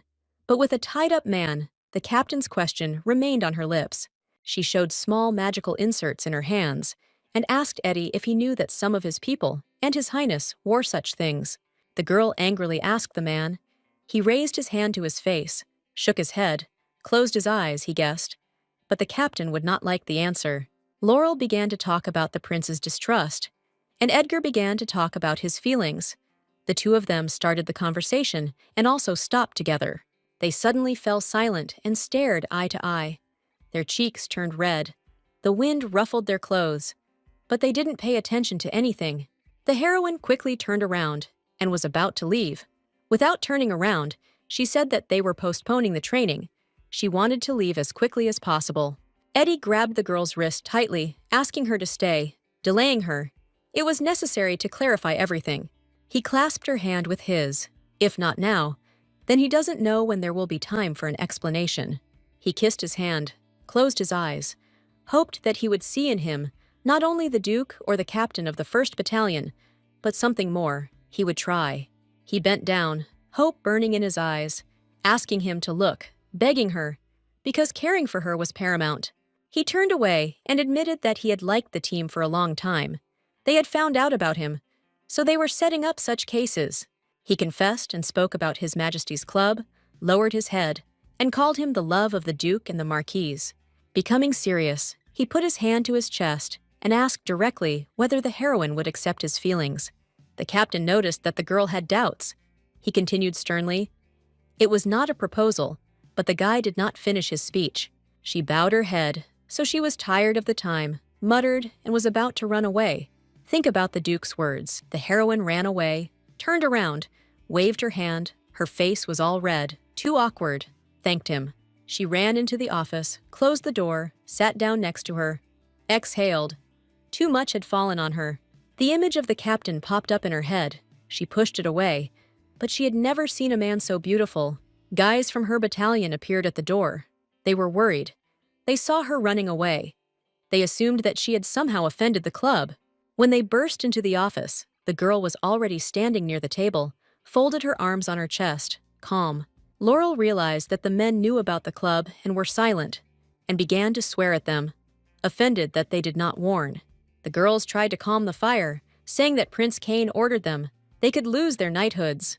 They ran up to their captain and assured that they had created a counterclub to the LGM club against Laurel's marriage. If the heroine gets married, then the entire empire will lose its best knight. She was taken aback by such a statement. They couldn't help but agree that Edgar would be a good husband, but they couldn't lose Laurel, who would then lead them. She laughed out loud until there were tears in her eyes. It was nice for the character to hear it. An honor for her. She held the box in her hand. It was time to receive the letter, and she sent the surprised guys back. The box clinked and a letter appeared. The girl asked about a date and immediately corrected herself that it was not a date. That other Laurel hoped that her marriage would be for love. And in fact it happened. Maybe they will work out something. She covered herself with her hands, didn't know what to do. She really wanted to see the Duke. She was burning with desire. She seemed to understand something. She hurried to Sir Edgar, ran, and did not look around. She was in a hurry to the man who had become dear. Edgar was working out in the yard, furiously swinging his sword, throwing out his pain from today's date. Laurel ran across the yard, shouting Eddie's name, surprised at her appearance, and watched as the girl hurried, not allowing the man to utter a word. She hung on his neck, buried her face. A blush appeared on her cheeks, incomprehensibly grabbed her waist, hoping that he would notice her. She grabbed him tightly with her arms, thanked him, went straight to him. Edgar was confused. She began to speak hurriedly. When she first learned about the parallel world, she envied her other self. She explained that there, in another world, the heroine's parents were alive. They did not despise her. Her life was like that of a real duchess. The girl considered herself unhappy compared to the other one and pressed herself closer to the man. She pulled back, looked straight into her eyes. This investigation made me look at the whole situation with different eyes and changed my mind.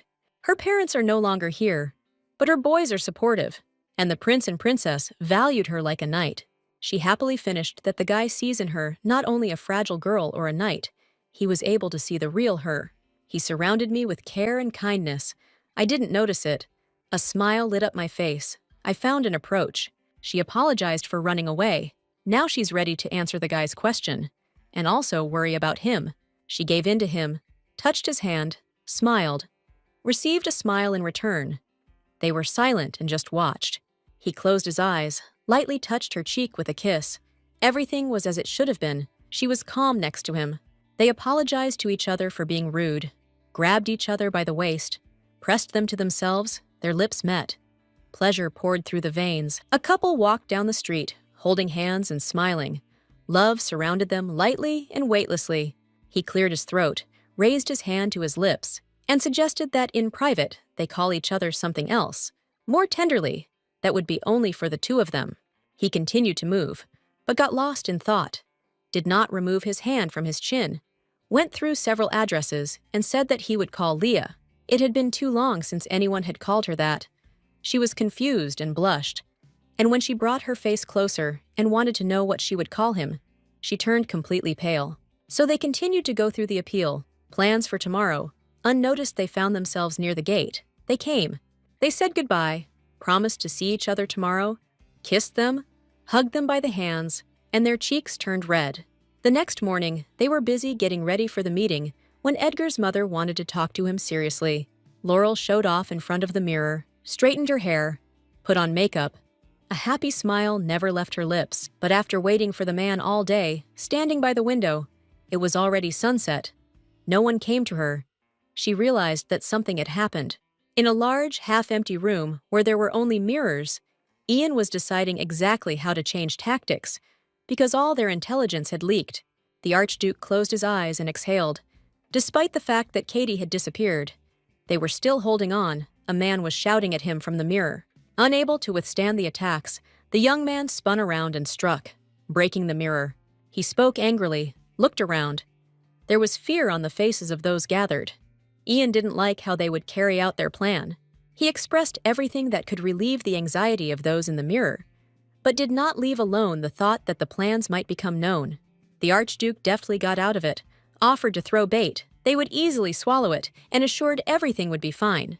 In any case, they have a trump card up their sleeve that they can use, turn around, and throw it to continue their work.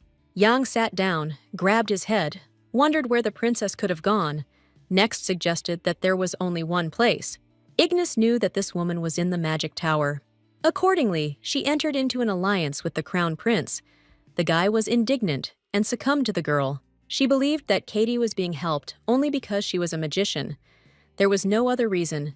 Everything in this world depended on magic, and she was indignant.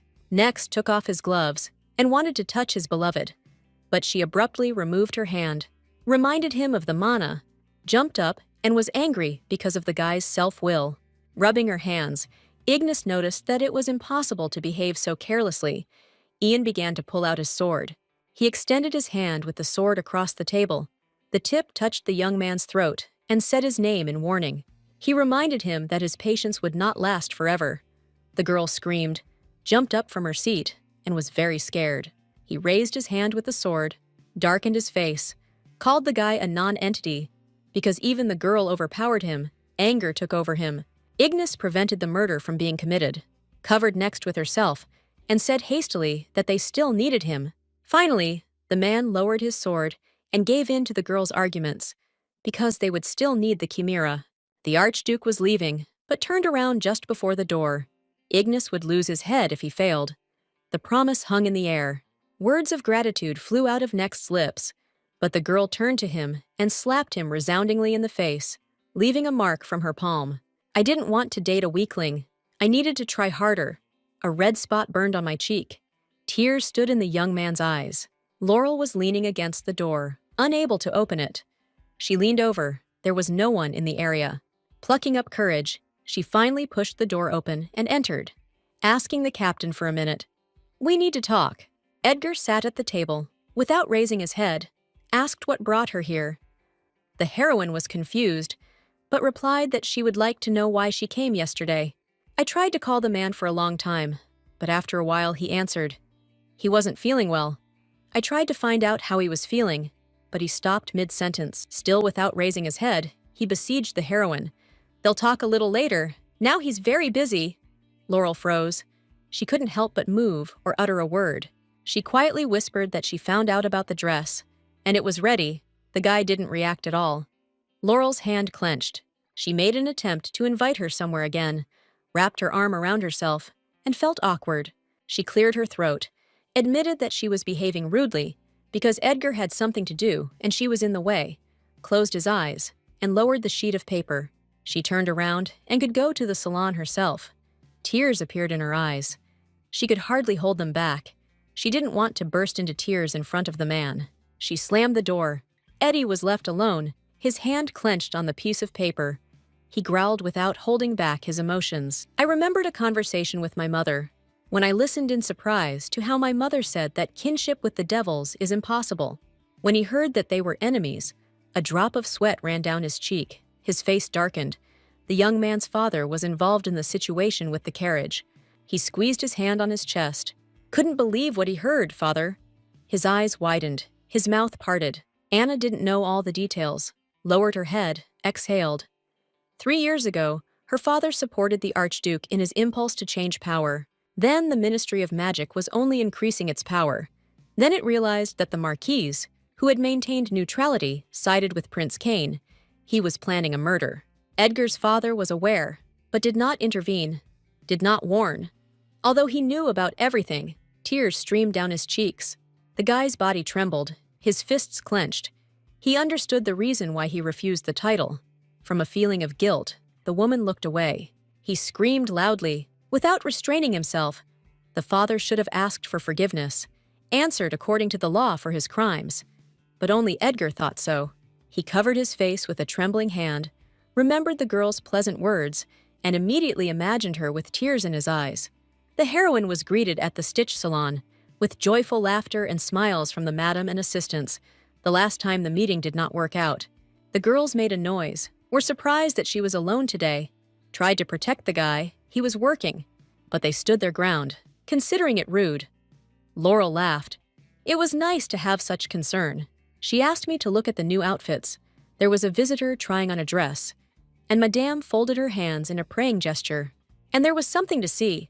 The stitch salon was the best in the city. There were many dresses, and they were all amazing, shimmering and sparkling. The woman started talking about the Duke's outfit. It was beautiful. She winked at her. Everything was repeated. I noticed that the girl was being offered outfits, but she chose a red dress, laughed, and timidly answered Madame's questions. She thought that they always give such names in this salon. The girl distracted her and asked if she needed a mirror. Suddenly, I recognized Ignis in this girl. She was posing and mocking Laurel, laughing, knowing that nothing would happen to her. Taking out the sword, she asked what the sorceress was doing here. Her yellow eyes sparkled. Anger wanted to come out. She exhaled. Ignis spread her arms. Didn't see anything wrong with it. She just wanted to buy a dress. She put the sword back. Because if a massacre starts, people will suffer. The captain didn't want that. She turned around and was about to leave, decided to end it there and warned Ignis next time. But she heard the girl easily discussing her parents, including the Duke. Her eye twitched. Laurel couldn't just leave. She turned to Madame and asked to vacate the room for a few minutes. She needed to talk. Ignis laughed it off. What was said hurt the girl. Without showing her fear, she waved her arms and continued to hurt the captain. Then she pulled out the sword and buried the tip in the sorceress's throat. But the girl defended the honor and dignity of the royal family. But she put away the sword, bowed her head. Later, she would punish her later, because she understood that she was only a pawn in this game. Yellow eyes stared at Ignis. She said that she learned something here. There was no smile.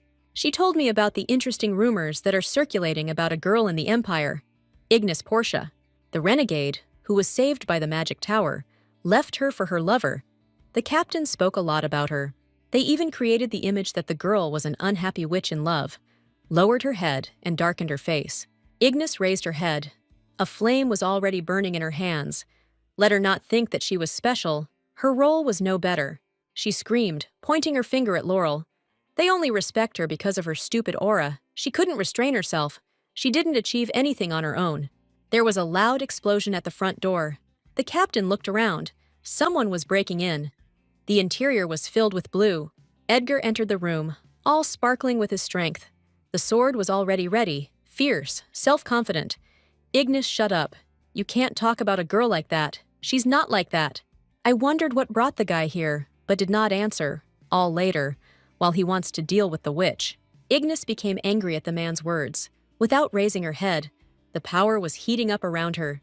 The words came out with a grinding sound, as if not a girl, but an old woman. Heavy words flew into Laurel. Power enveloped her. They were similar. Two auras. Power flew into the captain. There was an explosion. Everything turned red, shaking the girl. The heroine clenched her teeth, swung her sword, and fought back the force that surged through her. None of the girls noticed the guy. Therefore, it was a complete surprise when Sir Edgar pushed away the force, touching Laurel's sword with his hand. Everything around lit up. Drops of sweat flowed down the man's face. The captain was worried about him, but assured him that everything was fine with him and continued the attack. Shrouded in flames, Ignis thought everything was too simple. She didn't understand why Next couldn't cope with it himself. It was too arrogant to think so. The villainess did not understand what was happening to her power, snapped her fingers, decided to say goodbye to Laurel. They would meet again ahead. The sorceress disappeared with the words to prepare better for the next meeting, and they were left alone in the middle of the hall. The girl's brother burst into the room, screaming in fear and worried about his well-being. The guy was very sorry that he didn't find the girl here, because he knew her too. His sister's hand touched his cheek. She jumped. Nana and Eddie smiled. They heard the girl perfectly well, her words that she was now protecting her brother. Laurel pestered the captain, asked about his well-being, strongly recommended going to the hospital. The man walked stubbornly and answered without emotion. She turned. Edgar looked at Leah, smiled. It seemed like he wouldn't be able to push her away. There was warmth in his eyes. Love surrounded the couple. Joking, they continued on their way. The man stopped, pointed at himself, and asked him to promise that he would not get hurt again. Eddie lamented and regretted that he didn't go straight to the salon, but Laurel raised her head and came anyway. He hugged her tightly, pressed his whole body against her, apologized for pushing her away and acting rudely. She raised her shining eyes to the guy. It's not scary. She will accept any excuse. She has already accepted the apology. He is dear to her. Hands met. He would wait until he was ready to tell everything. The captain confirmed that he would definitely tell everything. Ignis was angry, clenched her hands into fists, muttered obscene words. Next jumped up, did not understand what was happening. He noticed that there was blood on her hand, screamed, and carefully extended his hand, not daring to touch it. But the girl pulled back her hand, screamed sharply, and reminded her that she had already spoken about touching. Her face darkened. She turned to face him and began to accuse him of being to blame. It would be easier to deal with one of them now. Next, she turned her face full of tears. She didn't want to give up, because they had deprived her of everything. She couldn't just give up. Ignis could not refuse this. Tears flowed down her cheeks. She took off her glove, touched her palm to the man's. She would rather refuse him. Tears streamed from Neck's eyes when he realized what his beloved was doing. The guy exhaled, confirmed that he sees everything correctly. Her strength does not disappear even when they hold hands, and whispered about her dislike for him. Next was always offended, teased and beaten, called a little rat, because he made strange creatures. The guys laughed, pestered Next on purpose, trying to get him to cry, held his animal.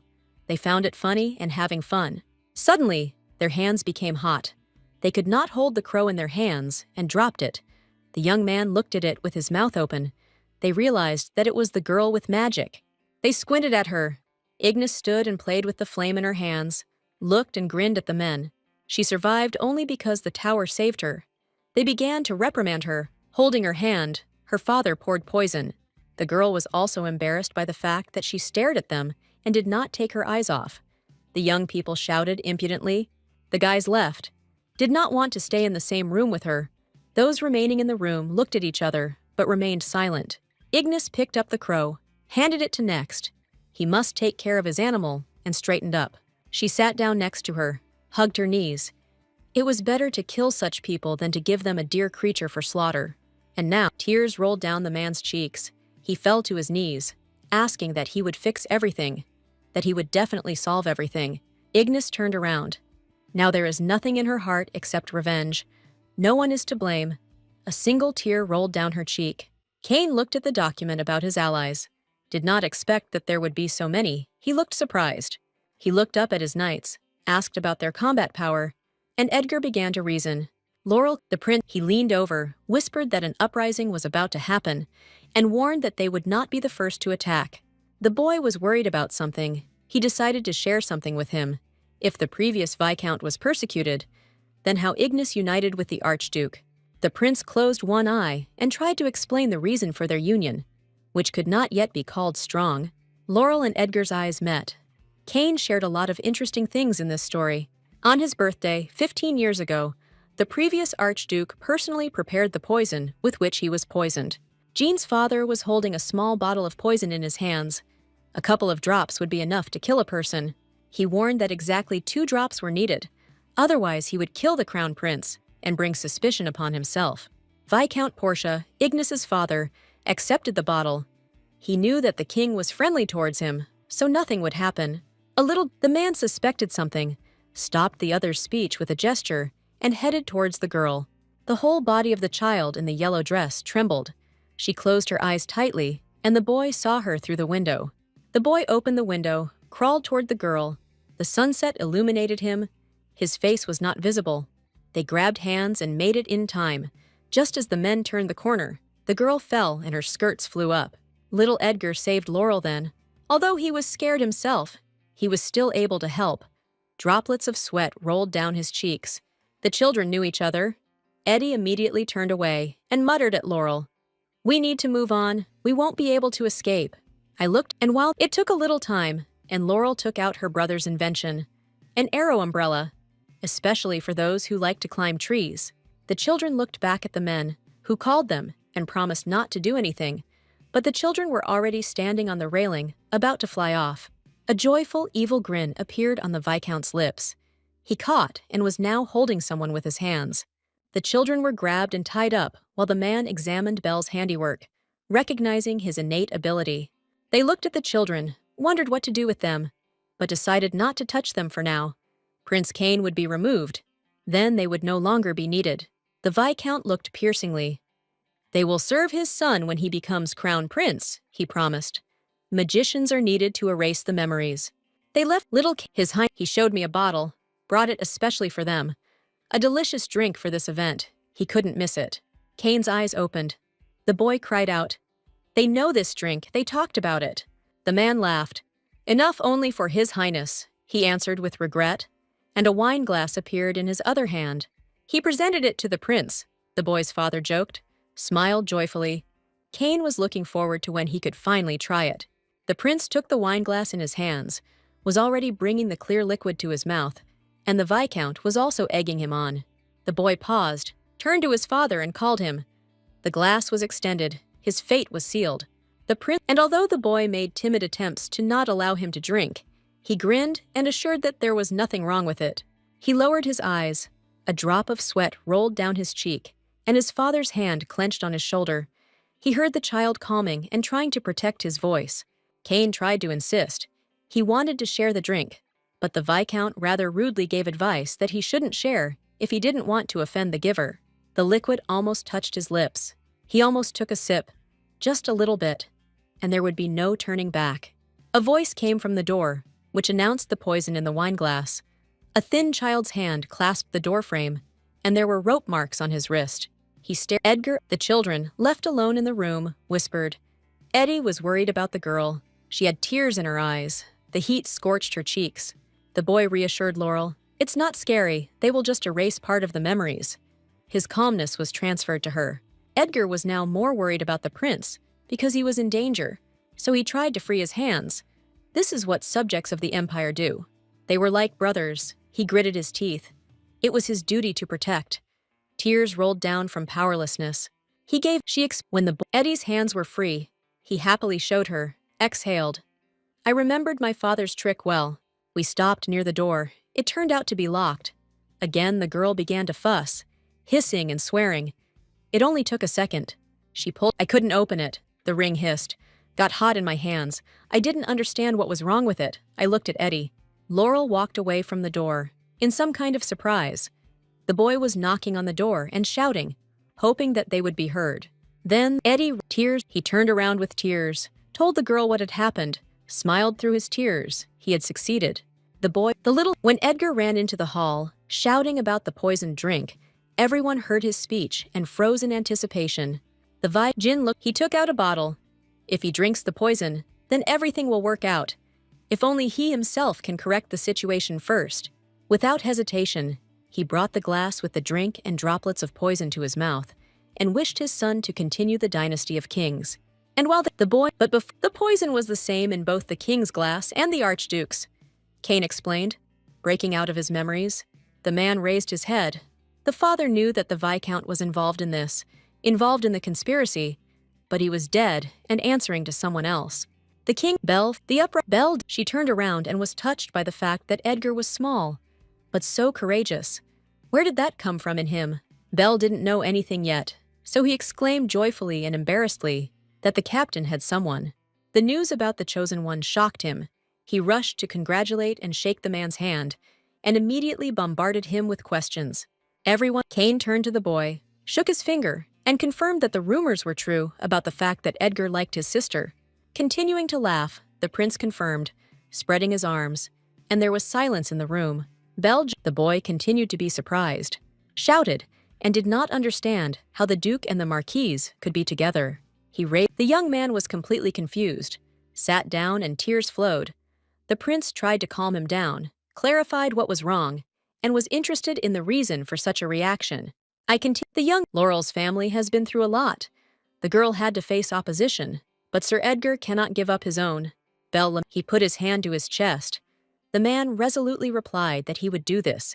He would renounce his status. Kane Bell was already screaming from the good news, loudly shouting excitedly and thanking the guy. I stared, dumbfounded, at how they shook hands and agreed to address each other. The heroine promised to return to this conversation, because there was also the guy's mother. There was a knock on the door, and a man came in. We received a letter from Anna, notifying everyone present that she was expecting a visit, including Laurel, who screamed at the news. That's right. All her children and girlfriend gathered at Anna's table, had a meal, and everyone felt awkward. The mistress of the house was the first to break the silence, asking the heroine a question about food. She was just drinking and almost choked. She blushed, laughed. She liked everything, but wanted to know the reason why she was invited to dinner today. Without being cunning, Mother asked directly about their relationship. The character darkened. The guy coughed and turned away. Anna repeated her question. Laurel began to stutter, did not know what to say. Then Edgar suggested discussing this in private. Notice the children were old enough, which means they won't play. It's a wedding right away. The woman began her speech, raised her eyes, the same blue eyes as her son's. Edgar's brother intervened. It was too early to decide. He waved his hands when the guy interrupted him. He would renounce the title. His face darkened. She sharply raised her head. Mother asked again. Because she did not understand what she heard, she frowned. The man tried to explain that Laurel was the only heir. The boy screamed indignantly and looked at his brother. The young man calmly continued to say that the girl would not change her status, but he could, especially since Lloyd was already an adult and could accept the role of the Duke. The heroine shook her head, touched Eddie with her hand, turned to her mother, that nothing had been discussed yet, and tried to smooth out the situation. Anna looked straight at her son, asked only one question, whether he was sure of his decision, and waited for an answer. Laurel darkened and lowered her head. Edgar was determined. Mom was waiting for an answer. He spoke seriously, confirmed his words. Silence reigned at the table.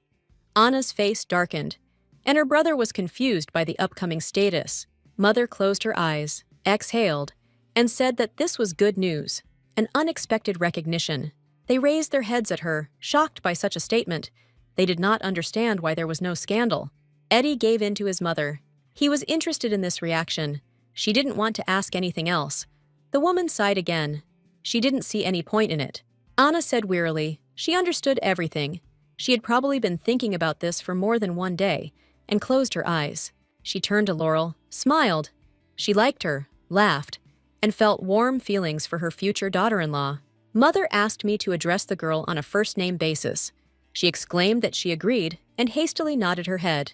Anna said that when the girl was born, they were able to see the angel, she admitted. But being a girl, she didn't like either dresses or dolls. Despite this, Laurel was afraid to step on any bug and always smiled sweetly. The women laughed and wished for a long time that she would become her daughter-in-law. But the Marquise decided to let her find love herself. The Duchess put the bracelet that her mother-in-law had given her on the girl's arm, waited for the moment to give it to her daughter-in-law, and tears began to appear. Laurel bowed her head towards Anna. Tears flowed down her cheeks. Such a woman laughed. It was pleasant for her. The rest of the evening passed calmly. The girl bent down to say goodbye to her household, and everyone came out to see her off. Edgar kissed her hand, wished her a good journey. The heroine was embarrassed. They would see each other again, she was sure of it. After closing the doors, the guy thanked his leaving mother. But he was confused by one detail, which he asked about. Anna turned to her son. She spoke sincerely then, but one thing still bothered her. The man clasped his hands, preparing to answer the strangest questions. She remembered the incident. The sins of their family would not go away. She wanted to separate them at first, but it didn't work. She bowed her head and closed her eyes. Mother continued, "She will take care of Leah in order to outweigh the cup of sins, then when her time comes, so that she will not be ashamed in front of the Marquise and the Marquise. They must do everything for the happiness of this girl. He takes care of her. Eddie must promise this." While they were talking about the heroine, she admired the ring. Suddenly, a man blocked the path of the carriage in which Laurel was riding, and the horses braked sharply. A girl jumped out, rubbing the top of her head, hid herself inside when the horses suddenly stopped, and looked with one eye at the standing figure. Next himself met the captain. His eyes widened in fear, standing opposite each other. There were no words. He pressed his hand to his chest. Edgar will try his best to make Laurel happy, he promises that. Next was purposefully heading towards the girl, muttering along the way that it wasn't them. She warned her not to approach. She was already taking out her sword. The boy came closer to her, admitted that they were ordered. They obeyed. She didn't know what to do. Her hand was still on the hilt of the sword. The heroine did not at all expect that Next would fall on her knees in front of her. She was confused, bent over, but immediately straightened up. He looked up at the character, begged for mercy, raised his hands. There were tears in his eyes. An unhappy young man who had lost everything. He folded his hands, repented that Ignis had abandoned him, told everything without holding back. Tears flowing down his cheeks, he grabbed Laurel by the leg. Didn't know what he could do. There was no life without his girlfriend. He needed help and hoped to get it.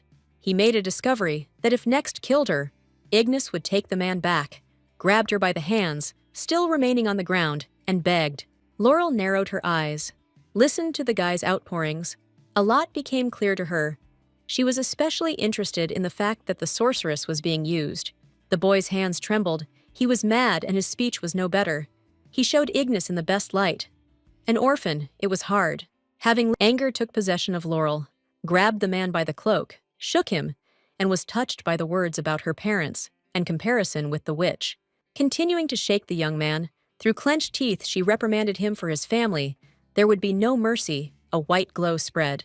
The heroine turned around, would gladly stick a sword into him, fights with herself, will not do this. She left the man lying on the pavement, climbed into the carriage herself.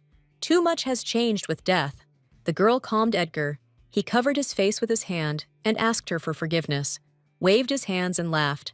He grabbed the heroine's hands, squeezed them, closed his eyes. He shouldn't have let go of one. He knew about this possible option. He pressed her close, promised to see her beloved off every day, and tried to argue. A letter from another Laurel distracted her from the pleasant words. There was a box on her lap. She opened it and saw the message. The girl said, reading the letter, that she was interested in the dish that Eddie loves, because she eats everything cooked with great appetite. Laurel began to ask, laughing. The peaceful life of the family was at stake, the man thought, chuckled. Eddie joked.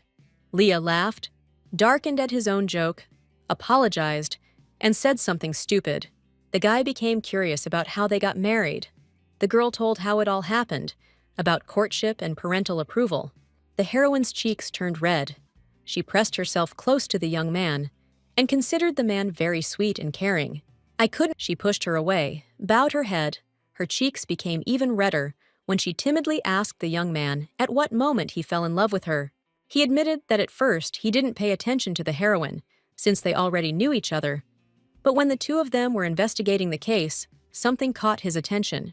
After that incident, he could no longer take his eyes off the girl, and when she came to reprimand him, he fell head over heels in love. Edgar thought, if that Leah is not a knight, then how he fell in love with her, raised his hand to his chin, because his love arose during the investigation. This question was curious. Laurel was eager to ask her, looked at her with a smile, and would wait for an answer. He clasped his hands in his lap. It was awkward to ask, but he also wanted to know about the character's feelings when he appeared. She laughed. I'm sure she wouldn't want to know. I thought that he would tell me now, but the girl stuck out her finger and laughed very loudly and said that it was a secret. Laurel wrote a letter to herself, telling her when and how her Eddie fell in love with her, fascinated by how she behaved with the knights. Now it became clear why the captain was not interested in other girls. She put the letters in the box. There was also a question about falling in love between another couple. After a shower, I was going into my room, drying my hair with a towel. When a letter arrived, a sound was heard. She pulled out the towel and began to read without removing it. As she read, her eyes grew larger. Sweat streamed down her face. Left the towel and her hair alone. Grabbed the letter with both hands. This happened 15 years ago, at Cain's coronation. Laurel leaned her hands on the table, the letter lying next to her, because she didn't have such a thing, analyzing her actions, and that other one. Then she didn't follow Edgar. She acted differently, completely differently. The girl ran into the hall, but she didn't do it. In the garden at the table, the prince and princess enjoyed each other's company. Cain fed his beloved. They laughed loudly and contagiously, and while they were absorbed in their love, Edgar was present at the same table, his face darkening. His Highness already knew everything about Ignis and about the salon, even about the quarrel, Eddie confirmed, lowering his eyes. He was still not very pleased to remember the day when he let Laurel go alone. The young man's face darkened. He became interested in how the prince found out about the quarrel. Stared at him, he began to sweat and became confused. Edgar jumped up, got angry. The club led by the prince was still operating, and he asked to stop it. Cain tried to justify himself. Michelle spoke up. It was her idea. The smiling girl came up with a new club and a new goal. He closed his eyes doomedly, scratched the back of his head. Even the princess is involved in this matter. The scale is already large. He removed his hand, looked at them directly. A blush appeared on his cheeks. He wants to marry Laurel, of course. His face darkened. His eyes lowered. His smile stopped shining. The decision about marriage is made by more than one person, and the problem between the girl's parents and his father has not gone away. He confessed to his friends. Cain noticed his friend's concern, gave in to him. The captain folded his arms on his chest and looked away in indecision. He wants to ask. He doesn't know how. He told about the secret. Michelle and the prince were scared. They immediately thought about an affair, but the guy assured that it was not so. He turned everything around as if it was not about him, but about his friend, who couldn't decide to tell the truth to his beloved. Just recently, a friend realized that he wants the girl to smile, and if she hides a secret, then one day she will come out, and if she tells her, she will cry. Cain thought, gave in to him. Only a friend can make a decision, but he wouldn't tell him, because the truth is a rather complicated thing. She understands the prince, all his words, but it is better to let the girl overcome this. There was something right and true in her words. Cain warned that he might be offended, but Michelle supported the captain. Everything would work out for him. Edgar waved his hands. Not he. But his friend in this story tried to convince his friends. A servant ran towards them, shouting loudly about the incident. The guy pressed himself to his knees, tried to catch his breath, fearfully informed Gina and Laurel about the Archduke. After his visit, the girl was in tears. Hearing this, Edgar turned around sharply. Fear appeared on his face. His face became pale. About an hour earlier, the captain was sitting in the library with a man. He was leaning on his cane and was being too kind to her. He put his hand to his chest, closed his eyes, and began to talk about the incident with the carriage, and he knew who was behind it. And this is a person close to her. As soon as she heard this, the girl's face darkened. Her eyes widened and her mouth parted. Jin laughed and shook his head. He should apologize for visiting so early. But Laurel didn't want to listen to the apology. She was only interested in one thing, the reason, and eagerly waited for an answer. He leaned over to the cup of tea and feignedly replied that he had been thinking for a long time whether to tell the truth. The captain became interested. He raised the cup to his lips, looked straight at the girl, and told a story. It would be about the past marquise and her death. Laurel couldn't stand it any longer. Pushed to the point, didn't want to listen to the rest. Bowed playfully, the man would answer directly. She screamed when the speech touched the prince and her lover. She did not understand how they were connected. Jin calmly continued his speech. The girl heard that she had fallen in love with the son of her enemy. Her eyes widened. Her lower lip trembled. He revealed the terrible truth that the culprit of the incident, Duke Edgar's father, could not keep it a secret, because the girl did not know it. That day, Laurel's parents wanted to meet the only person they trusted unconditionally, Anna, Eddie's mother. The previous duke found out about the meeting and ordered Nex to replace the horse with a chimera, thereby setting up an accident. The young man stood up. The marquise had no idea about the assassination attempt because she was going to see a loved one. Laurel clutched her knee tightly. She was shaking. She didn't understand, because the duke had no reason for the death of her parents. The man was already close, looked down, grinned. His blue eyes filled with coldness. At that moment, he was already on his side. The click of Jin's heels was heard in the silence as he left, but continued to talk about the conspiracy and raising the status of the past duke. Lady Anna found out about her husband's betrayal, persuaded him to renounce his title, and took him to the outback. His hand trembled and clenched the fabric, and finally he said that he was not to blame for the death, He just wanted to lure him to himself. Jean found himself next to Laurel. The girl sat gloomier than a cloud, lowered her head, and simply listened to everything he told her. He leaned towards the captain's ear and suggested that Edgar might know everything. The whisper gave off a headache. Laurel, surprised the Archduke, stood up, was confident in the young man. Not like that, she stated decisively. She thanked her for the story, walked away to the door, and already touched the door handle with a trembling hand. She herself would ask the captain. She opened the door, held it, turned to the man, and asked his lordship to leave. The Archduke left with a loud sigh, mocking the knight, assenting and pushing him to ask personally. After he left, she sank down holding the door, covered her face with her hand, scared the guards near the door. The guy rushed to her, trying to find out what was wrong with her. She ignored the soldier's worries and loudly slammed the door to the room, thereby causing surprise. Approaching the table, she quickly began to write something on a piece of paper. Did not raise her head. She was in a hurry. With a trembling hand, she put the message into the box. A tear fell on her hand, and the box clinked. The answer was not long in coming. She raised her head. There were large tears in her eyes. Her mouth was wide open. Now a lot would be decided. She was in a hurry. Her hands were shaking. She screamed and the box flew down from the table. Laurel cursed, frightening her fighters with such a reaction. She fell to her knees. Everything was the other way around. It said that, on the contrary, thanks to Edgar, the parents were able to survive. The heroine trained in the gym released all her anger. This helped not only calm down, but also think. I received a letter in which Leah says that out of curiosity, she asked her parents, although her father hesitated. But in the end, he told her. The beloved just saved him. They were already getting into the carriage when the excited Edgar appeared and announced the replacement of the horse. Then the Chimera rebelled. They were able to repel the attack together, after which the guy told the whole truth. His father notified the Archduke about the meeting, and he already ordered the murder of Laurel's family.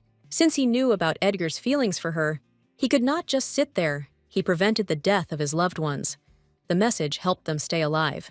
I got carried away with the training, so when I heard a sound from the side, I made my lunge and the tip of the sword rested on the captain's throat. The other one, who did not want this truth to become a heavy burden for her, offered the man sparring, and the girl began to attack the guy. The blades met. A ringing sound was heard, and she directed all her anger and resentment at him. Although the Marquise understood that the young man's father was not the initiator, she still tormented her. It tormented her very much, striking blow after blow. The girl had a lot of different thoughts in her head, weighed everything, analyzed it, and at the same time actively worked with the sword, so that she threw the man away. The sparring went well. She ran up to Edgar, worried about him, calmed him down, and assured him that everything was fine, but held a broken stick in his hands. I didn't understand what was happening to the girl. I knew and told about the Archduke. I went to look for her, looked in surprise and waited for an explanation. She closed her eyes, gathered her strength, and in the end decided to share what was tormenting the girl. She asked for forgiveness. She knew that it was difficult to start that investigation, and it was all done only for her sake. She also asked for forgiveness for her reaction. But with all this, she raised her eyes and asked, without hiding that his father was involved in the assassination attempt on his parents. What Eddie's role was in this, curiosity took over. He exhaled, closed his eyes. Tears streamed down his cheeks. Everything became clear, even without the man's words. He was very sorry, he found out only recently, did not hide it from the girl. She hunched over and stared at the guy in confusion. He fell to his knees, without removing his hand from his face, sharing his fears and worries that he would leave him. Continuing to talk and express, he noticed that the heroine stood up and turned away from him. The pain in her eyes lit up and stretched out his hands to her. Laurel listened to him, said a lot of things, but only said that all this could not bring her parents back, and did not turn around. She continued in the same way, without turning around, that she shouldn't see each other anymore. They were breaking up right now. She closed her eyes and began to leave, breaking everything that was between them. Edgar was in pain, jumped up, extended his hands, and shouted the girl's name, all the hopelessness and despair in this name. He ran up, put his hand on his shoulder, prayed that his beloved could listen, asked in a whisper. She turned her face. Tears rolled down her cheeks, unstoppable, and the look she cast at the guy was insane. She turned around, leaving the man behind her, and continued moving, although he asked not to leave. But he understood that he would never return. He fell to his knees, covered his face with his hands. No matter how he asked, no matter how he begged the heroine, she silently left, leaving everything that was between them behind. Ignis listened carefully to the crow, and a light smile appeared on her lips from what the animal told. Leaning on the railing, she was very pleased that the girl was on the edge. The man did not turn around, but squinted his eyes. Archduke Jin chuckled, closed his eyes, and leaned on the handle of his cane, hoping that he could not stand the nobility and truth. He slightly embellished the version that Laurel presented, told about the meeting of the Marquise and what happened next. Everyone present in the hall was pleased with this event. Ignis sat down on a chair, remembering that moment, grinning. They were in such a hurry to get to the Duchess that they forgot about their safety. The discussion touched upon both Edgar and his mother. The boy's father lost heart and ran away, and Anna betrayed her friends and saved her husband. Jean twisted the truth. The Duchess, in his version, knew everything from the very beginning. An evil grin touched her lips. I turned to Ignis and asked about next. This question took me by surprise, but she continued to examine her fingernails. I remembered her words. The uprising is very soon, but the girl waved it off and didn't know what was wrong with him. He rudely interrupted the attempt to justify himself, reminded how their fathers died. The words rang in the room. There was no hiding or hiding from them. The man stood up and now towered over the girl. They swore that they would overthrow this weak-minded prince, Jin sealed. The young man was already leaving when Ignis admitted that Next would return, stopped and nodded. She snapped her fingers and sparkled with fire. He couldn't live without her. The villain was sure of that. Next was sitting under an old canopy. His lowered head indicated his thoughts. The girl appeared unexpectedly, and the guy had not yet seen her. Noticing her, he ran screaming, but miscalculated and tripped over a stone. Stretched out on the path, the witch did not speak. He bowed his head, begged to forgive him. Remaining in a bent position, he persuaded and poured out his soul how hard it was for him without his beloved. He will no longer become a hindrance. The girl's hands gently lifted the guy's face. It was drenched in tears. She carefully examined his face, noticed the wound. The young man was embarrassed. The tears kept flowing, but they became a little less. She promised to teach a lesson. She fell to her knees, embraced her, and so they cried about their love, thanking Ignis for returning to her. Bell stood near the door and hesitantly raised his hand to knock, doubting how best to proceed. He was worried about his sister, and finally, he decisively called Leah. But the girl was sitting with a glass of water and turned to her brother. She turned back, nodded. Everything was fine. She didn't talk. She got away with a dry answer. The young man was confused. The girl's younger brother sat down next to him. He listened to the story of how the parents died and who was involved. Nodded. Everything was clear to him. He said sadly, he didn't even suspect it. The girl smiled. Now they need to think about something else. Laurel reminded her of the uprising ahead. The young magician trembled, lowered his head, and tears rolled down. He didn't understand how hard it was, because Eddie was the only one she could rely on. They did an excellent job when it was necessary, but now, if it hurts, let the pain come out, her brother said, and tears flowed down the girl's cheeks. There is no need to hold back anymore. In fact, it is very bitter to realize the separation. The brother and sister hugged each other and gave full vent to their emotions. They cried like never before. Even at the funeral of their parents, they tried to hold on. They felt like they were little again. They remembered that they hadn't been to their parents for a long time. They wanted to go. It was decided right now. They missed them very much. They were not at the grave. Bell was holding a large bouquet of flowers in his hands, and Laurel was smiling at him. Now they will visit them more often. But they stopped abruptly and saw Edgar standing with a bouquet near the grave of the captain's parents. He knelt down on one knee in front of the grave, apologized, and was sincerely sorry. The brother and sister stopped, dumbfounded by this. They were silent and waited for what would happen next, listening to the apologies. He lowered his head, exhaled, whispered an apology again. He had no idea what his father had done. The man was bitter. Eddie lamented, saying it was not all his fault. Only his father was to blame. And even if he had known, he could have prevented the tragedy. Bell looked, squinted at Laurel, noticed that the girl was silent, and began to move. He opened his mouth when he realized that the girl had gone to the captain. pursed her lips, walked decisively. Her face did not express any emotions. Eddie jumped up, noticed that he was not the only one here, turned to the heroine, and the girl stopped, clenching her hands in rage. She stood opposite him, hissed with rage, told the guy, looked at Laurel in surprise, didn't expect to be here.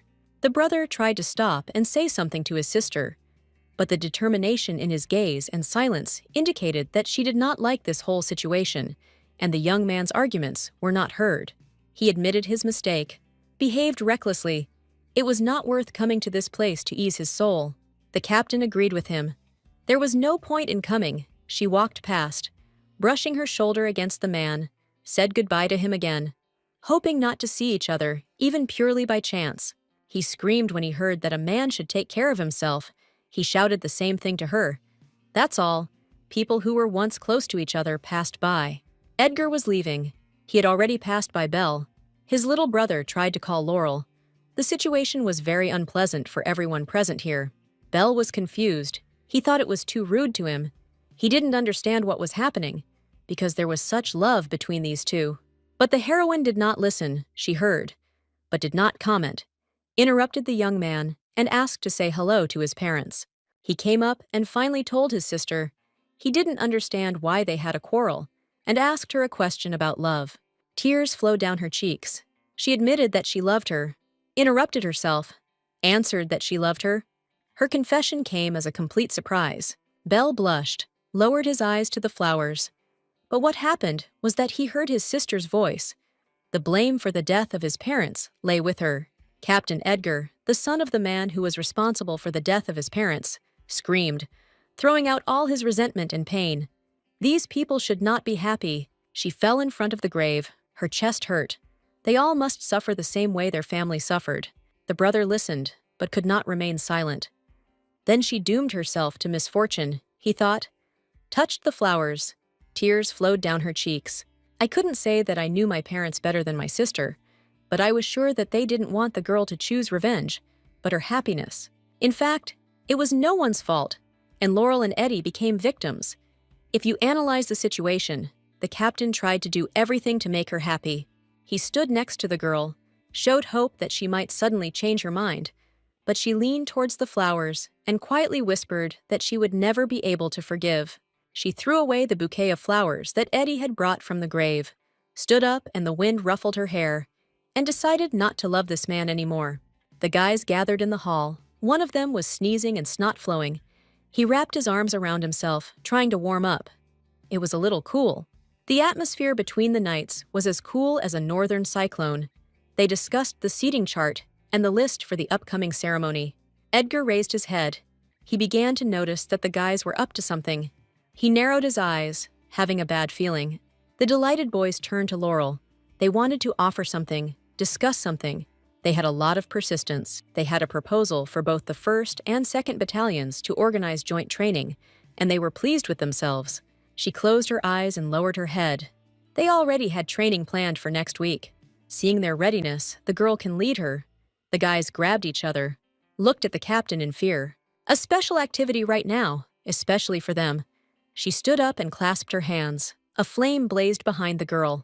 The training was successful. The defeated guys collapsed on the ground. Their strength left them. The color drained from their faces. They didn't understand why this was happening to them. They were exposed. They could die.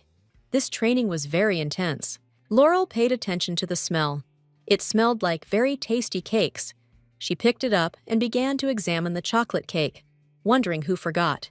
She got up and saw that a path was lined with such cakes. The heroine was surprised at this, but tried to understand. Edgar sniffed, felt that he smelled something sweet, closed his eyes, enjoyed it. The boy tried to assure him that everything was imagining everything to him. Such a smell could seduce, he showed his finger. They noticed that Laurel was already trying this cake. She looked at them angrily. The cakes did not help. The guys howled, turned to the deacon, asked to share wisdom. They had to eat these cakes themselves. The man suggested that when they are alone, they communicate and spend time together. Then reconciliation occurs. Some were indignant because they were minors. The young people were thinking about a third operation, and now Laurel is already listening to how to make the trip comfortable. With her mouth open, The captain stared at the carriage, which was decorated in pink and had horses tied with a ribbon. Without turning to them, the girl answered directly. She knew what these guys were trying to achieve, while they happily sent off the carriage, which they thought they would like. They didn't guess one thing. I just didn't understand why they needed all this. The memories were transferred to the moment when they were riding in a cramped cabin with Eddie. The guy whispered. They were only starting to make the captain angry. They knew what he would ask. When discussing the plan, it came to mind. Then one of the soldiers admitted that the girl understood everything correctly. They wanted to organize a meeting with the captain of the 1st Battalion. Ape began to tell Laurel that even such bunglers as they were able to notice the withdrawal of the characters. What to say about the rest? His friend tried to stop him, but it was too late. They noticed the exhausted appearance of the knight. They offered to try to talk with Edgar. They wanted the best.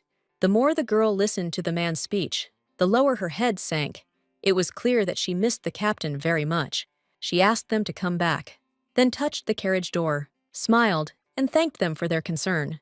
The faces of the young men changed. They were able to cope with this and were now very pleased with themselves. She smiled. After all, her boys were so cute. The carriage took them away. The girl thought that they were right, and she needed to talk to the captain. In this carriage, the heroine lowered her head, wondering where to start her conversation. She had a lot of questions and wanted to ask everything. She touched the glass with her palm. First, you need to sort out all the misunderstandings. Then you can think about whether to forgive. You can't forgive a man. I didn't know what to do. I despised myself for it. The carriage stopped. The door opened. The surprise on the guy's face was not feigned. And while the girl was tormented by thoughts, about love or not, the young man climbed into the carriage, his eyes betraying sadness. The captain looked at the girl in the carriage in surprise when she asked a question about time. How long had she known about her father? She didn't look up and said that when her father found out about their relationship, he wrote a letter to his mother. Eddie didn't dare get inside. The guy tried to explain that there was no deception. She didn't look at him anyway. She replied that Archduke Jin said everything.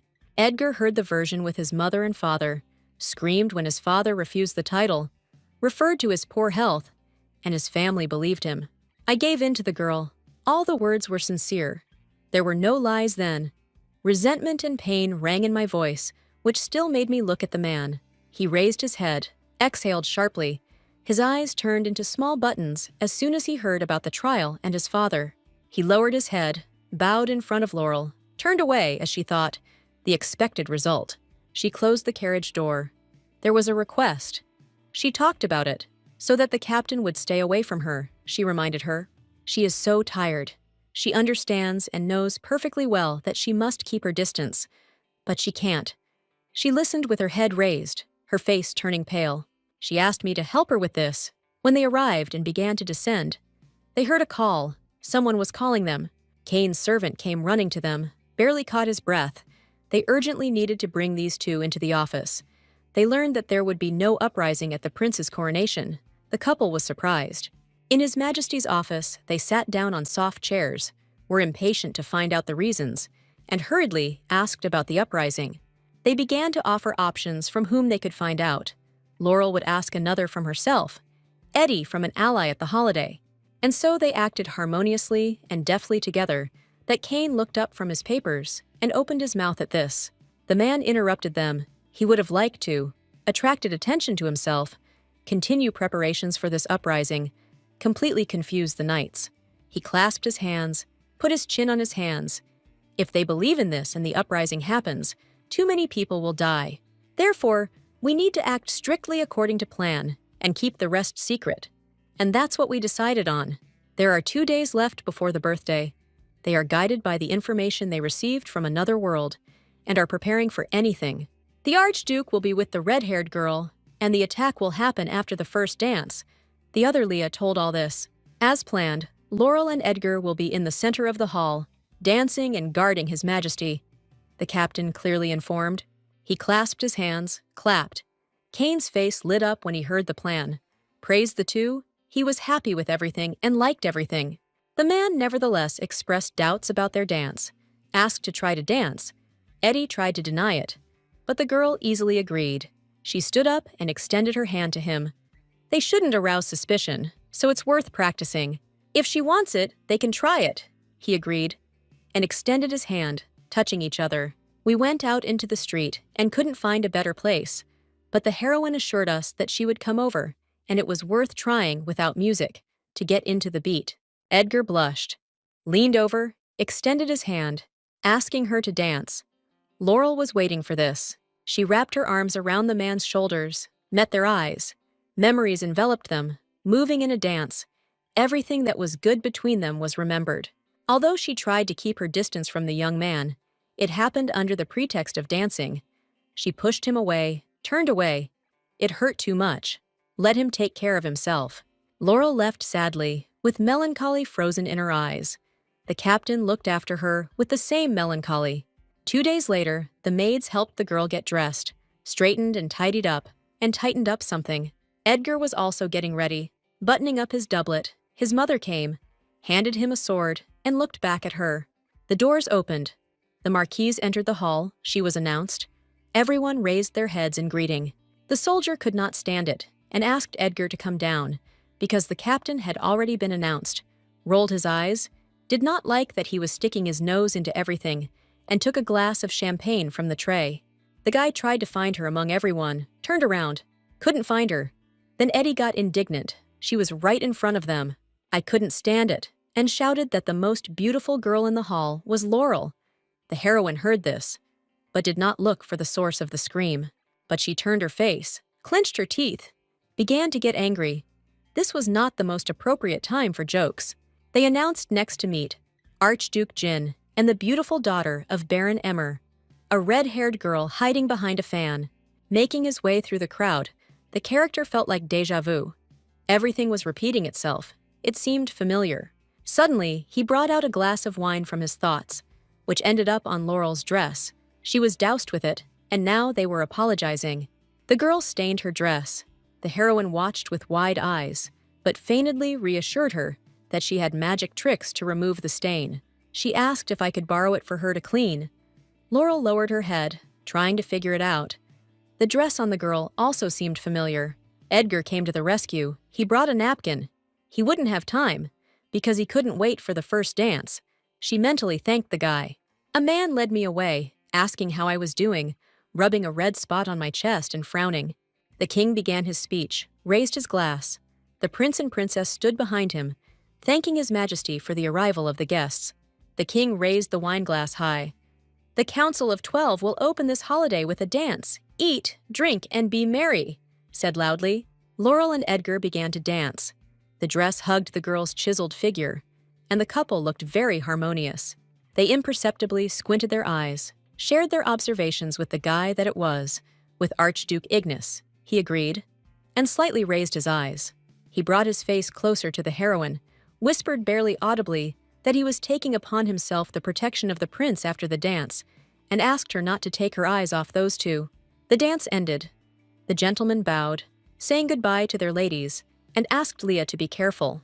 Laurel felt magical power, so she instantly transformed, took out a sword from her things, and the people nearby screamed in fear. She looked around the hall and suddenly realized that she had been scammed, especially when she noticed that the lady with the Archduke was smirking contentedly. Someone else used the spell. The girl next to her was not Ignis. She stood in the form of an old maid on the balcony. Throwing a fireball and flying to the floor with it, she burst out laughing and called them stupid. Edgar appeared right in front of His Majesty, trying to protect him, and ordered him to leave, which is what Cain did along with Michelle. The captain had no weapons, his soldiers shouted to him, and the marquise flew across the entire hall to their aid. Before she even had time to think, to realize, the body itself began to act, covered Eddie with itself. The man screamed. Tears appeared in the girl's eyes. She would rather die herself than let this man die. She clenched her teeth. She bowed her head, lowered her sword. It's worth admitting, but it happened. She fell in love with her enemy. But Edgar could not allow his Leah to die. He put his hands behind his back and plunged into this red haze, looking at the girl and smiling at her. The young man tried to get an answer from the girl, asked when she started liking him. He wanted to know. She closed her eyes and philosophically noted that sometimes love comes with a person into life. She took his hands in hers and explained that with every workout, with every meal, He came into her life more and more. It took a long time before the girl realized that this was love. Leaned over and kissed his hands. She raised her embarrassed face. Heat scorched her cheeks. But now she is sure that she loves a man. They laughed and joked, becoming serious. The girl asked if Laurel died during the uprising. What would he do? She became curious. She started saying that she would need to move on with her life and meet someone. Eddie interrupted, assuring her that everything would be fine with her. He looked straight. He would protect her, he promised, even if necessary, at the cost of his own life. The young man's eyes did not lie. And now it just happened. He couldn't live without her. The girl tried to hold him back, stretched out her hands to him, but it was too late. The heroine turned pale. She became scared. People were screaming around her, and she couldn't believe that Eddie had saved her. Magic fireballs were flying at Laurel. She raised her hands, warning her, shouting to beware. The captain defended the royal couple. The prince screamed. Michelle was on the floor, did not turn around, asked the guy if he was okay. Everything was fine with them, they assured her as they stood up. But Eddie, they were worried about the man. She lowered her head, darkened her face. The character was holding back tears. Red grooves appeared under her eyes. She would cry later. Now she couldn't let the tears fall. The safety of His Majesty is important. The captain would agree with her, so they prepared to defend Kane. Her battalion lined up behind. It is necessary to hold out until reinforcements arrive. The Archduke grinned, looking directly at this defense. The prince was glad that his father was not here. He peered into the faces. Otherwise, the old king would not have survived so many traitors to the nobles. Lord Ordo, the guy's friend and assistant, held the princess's hand and entrusted Kane to take her to a safe place in the garden, to her father. The man was indignant that the prince also needed to be saved, turned around, shouted that he would stay. It was time to win and help. Edgar dropped out. They began to argue about what would remain. He wanted to help. The prince did not give in to him. Then Michelle intervened. They had better leave, she begged. The Lord looked back at her. Thereby they will help Kane. He will not worry about his beloved. He pointed out where they needed to go. The girl asked to survive. The man took her away, but she constantly looked back. Kane was determined, held the sword. This was his battle too, so he stayed here to help. The soldiers rushed to the attack, shouting and holding their swords ready. This was their battle. They must stand up for the honor of the prince. The warriors shielded Laurel, asked to deal with the magician, and then they themselves. The sorceress stood on the balcony. She threw magic balls. The blade of Prince Kane and Archduke Jin collided, clenched their teeth, fought back. No one wanted to give in. He could not contain his emotions. The man screamed and swore that he could not allow such a mediocrity to be at the head of the empire. The nodules on his face began to move with anger. The sword whistled, and a wound formed on Jin's face. Blood and sweat flew to the side. He threw his head back. It hurt. Kane was filled with anger. He, in turn, could not allow such a heartless bastard to take his place, it was said. The girls confronted each other. Laurel repelled the fiery attack with her sword. Ignis directed the full power of her power at her.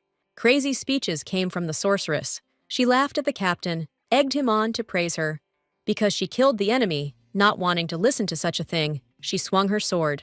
There was an explosion, and Ignis was thrown back against the wall, lowered her head on her chest, did not try to get up. She no longer had the strength to do so. Walking on thin ice, saying such words, the tip of the sword was pointed at the girl so that she was pinned to the wall. Laurel towered over her. A creature with 3 heads burst into the room, smashing the wall, smoke emanating from it, sticking out its tongues, spinning, looking for a victim. The captain screamed loudly. At the last moment, she was thinking about her only dear person. If she had known, she would have forgiven earlier. Everything lit up with blue light. She closed her eyes, looked carefully. She was protected by the guy's sword. Opening her mouth, she watched Edgar, who was covered in scratches and wounds, rushed into the attack and apologized to the girl for the delay. The chimera was not alone. They filled the room. The princess was taken away, but creatures blocked her entrance. She became confused and ran in the other direction. Lord Ordo was accompanying Michelle when one of the chimera's heads bit the man's shoulder, screamed loudly. Pain overwhelmed him. The girl ran up to the lord, touched his shoulder, his body trembled, and a creature approached them. Michelle covered herself with her arms. hugged herself. This is the end. No one will come to her aid. She screamed loudly. Tears flowed from her eyes. Suddenly, something fell on the monster. Crashing loudly, the girl staggered back and began to fall onto her back. The old king commanded his warriors. He needed to save the princess. He led the army, repelling the attack of those who dared to attack. The princess's sister arrived on time. Katie helped defeat the chimera, smiled at the girl. They made it on time. The woman persuaded the magic tower to come to the rescue, and the magicians did a good job, repelling the attacks of the monsters. Belle was worried about his sister, asked Michelle how and what, lowering his head and hiding his tears. He told about Laurel and Eddie. Katie refuted the girl's words about the captain. He is more alive than all the living. Looked to the side and saw a blue glow. Laurel saw Edgar, smiled joyfully. Her face immediately changed. Tears were still standing in the corner of her eyes. The prince got into the conversation, interrupted. He is of course very happy for their reunion, but we need to deal with all this first. Cain looked around those present. The forces were equal. Next on his chimera, Jill and the sorceress. The girl saw the company from the prince's side, laughed. There were more of them, holding a ball of fire in her hands. But the Archduke did not change his mind. They must kill everyone. Laurel announced that she was taking over Ignis, and then she would provide cover. And he, in turn, would take on next. And everyone rushed into battle. The heroine ran screaming and putting her sword forward. The skirt of her dress developed, rushing to the attack. Jin and Cain fought with swords, and immediately shouted, ordered next to attack with the chimera. But Edgar attacked the boy. First, you need to fight this young man. Covering himself with a sword, he went to meet the monster. Ignis was distracted by Next, cursed. But then she attracted Laurel's attention. There's no point in getting distracted now. It's inappropriate. While talking, the girls splashed out offensive words at each other. The magic concentrated on their hands, opened their palm, and light poured out. Laurel ran up and struck with such force that a beam of light spread across the entire room, the attack pouring towards Ignis. The girl was thrown back against the wall, fell to the floor, her hair scattered on the floor, and a warning came from above not to do tricks. Blazing in yellow power, Laurel warned that this would be the last time the enemy would be spared. Next cried out the name of his beloved. Got distracted. Edgar attacked. A creature shone with blue light. The young man began to fall, thrown from his back. The toothy mouth rushed towards the heroine. The guy shouted not to touch his beloved, but managed to turn towards the chimera. Edgar slid towards her. Did not show curiosity, but the girl was already fending off the blow and shouted to him all right. Next was happy about the regeneration of the chimeras. Smiled, but turned to the girl, saw her rise, which meant she was alive. The captain gave the order, one blow is needed, just one, in a vulnerable spot. Let the girl distract him, and he will deliver it. I noticed a red thing. I need to strike there, then everything will be decided. Next howled and swore. Laurel had almost defeated the guy, reminded her not to stand in the way, when she heard Ignis flying towards her. Edgar immediately shouted about a vulnerable spot, ordered to hit there, and waited for her to do it. Ignis, who was running towards Laurel, suddenly slowed down. A stone thrown at her stopped the girl and arched her back. Next stared in surprise at his beloved, watched as blood came out of his mouth, was confused, fear reflected in his eyes. He whispered her name. Blood appeared on Laurel, dripped onto her cheek. Without raising her head, she did what was required to protect herself. The crossed swords of Jin and Cain trembled. Was it really necessary to go so far? The prince was indignant. He asked to look around. Here the hall was supposed to be filled with laughter, and he was suffering from the uprising. His Majesty was lamenting. Jin could not contain his emotions, he shouted. That's why Cain is not suitable for the role of king in this empire. The man was indignant. The Archduke screamed, was terribly angry, raised his sword, and was about to hit Cain. A blush colored his cheeks. These people were not ready to sacrifice themselves. The prince struck. Jin fell, grabbed his ribs. The young man reprimanded him. He shouted at him, without mincing words. His greed only leads to senseless deaths. He didn't understand this. Cain squinted his eyes, examined the tragedy, and saw that Next was sitting next to Ignis, who showed no signs of life. The young man screamed, asked the girl not to leave him. Tears streamed down his cheeks. Some people treat these two as unfortunate magicians who chose love. remembering their first meeting. It was necessary to look at it differently. Ignis's hand touched the boy's cheek. The warmth in his gaze had already faded. Blood flowed from his lips. She called him a fool. His hand weakened. He fell, turned away, and closed his eyes.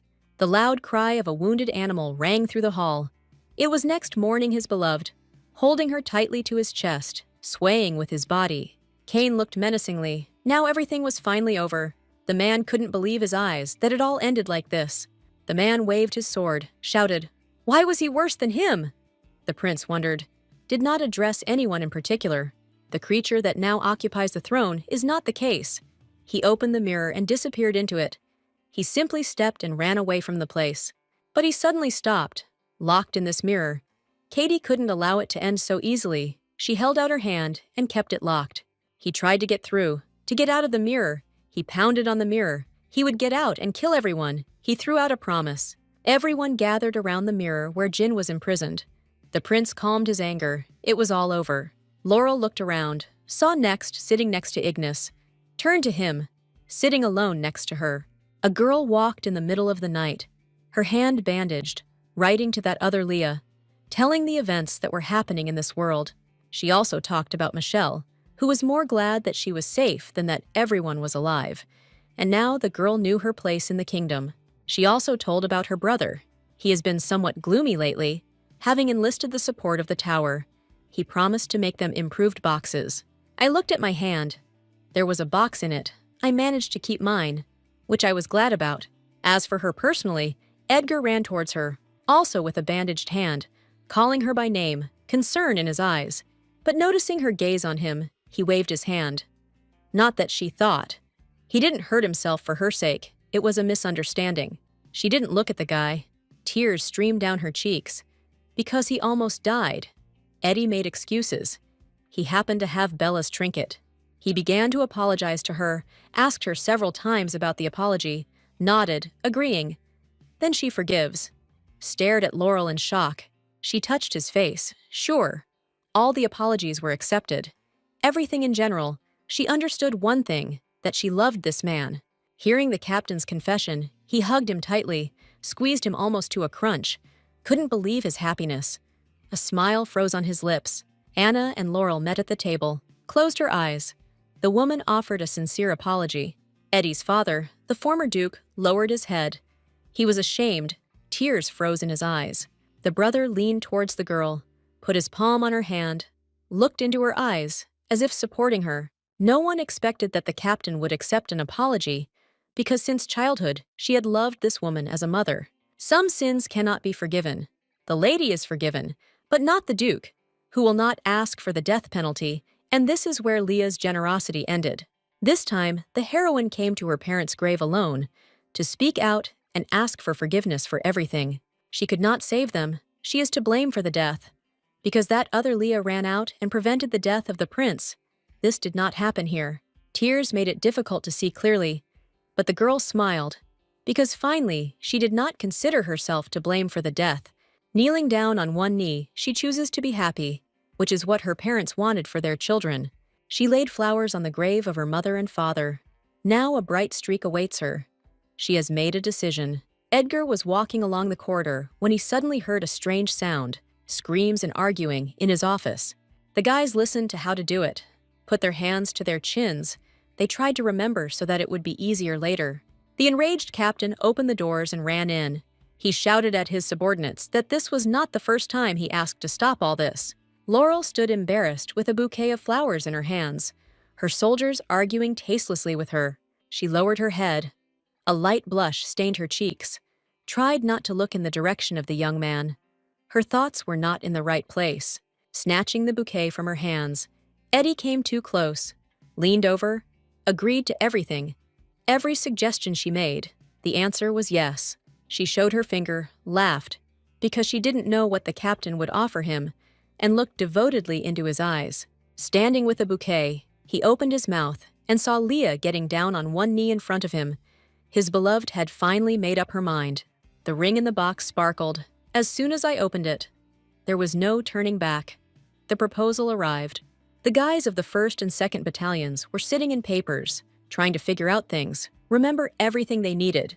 Lloyd had only recently taken on the role of Duke, but he had already received a huge number of offers, so he was more busy with dates than status. Katie opened a magic school.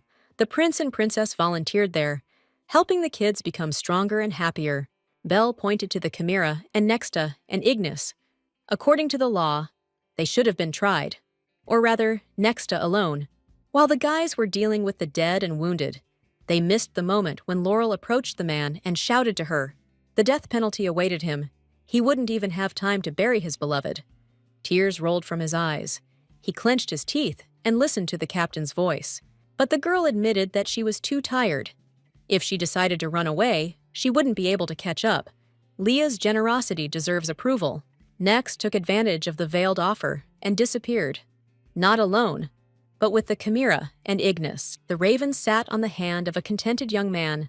A straw hat hung on the back of his head and announced a good day to his love. Under a tall oak tree, there was a grave, cleaned with extreme care. Next to a rocking chair, Ignis was buried. The other Edgar leaned towards his wife. He saw that he was reading a letter from another Laurel. He showed curiosity. The woman turned to him, covered her belly with special warmth. "A baby will be born soon," and smiled. They discussed Brother Bell. He went on an unexpected journey from the magic tower, but also suddenly decided to return. Nana, Belfort's friend, tried to calm the young man's hysteria and urged him to get ready, because he was already an adult. When the young man turned to the girl, their eyes met. There could have been love here, but it was just a search for napkins. These two felt awkward. He tried to pull his hand away, asked to let go. Nana screamed in a whisper that she was not holding him, and Happy Laurel and Edgar did not notice any awkward details between the guests at all. They were absorbed in each other. Today, the happy girl was a bride. They looked with love in their eyes. Their life will be long and beautiful. Having kissed the heroine, she became his wife, under the bright sunshine.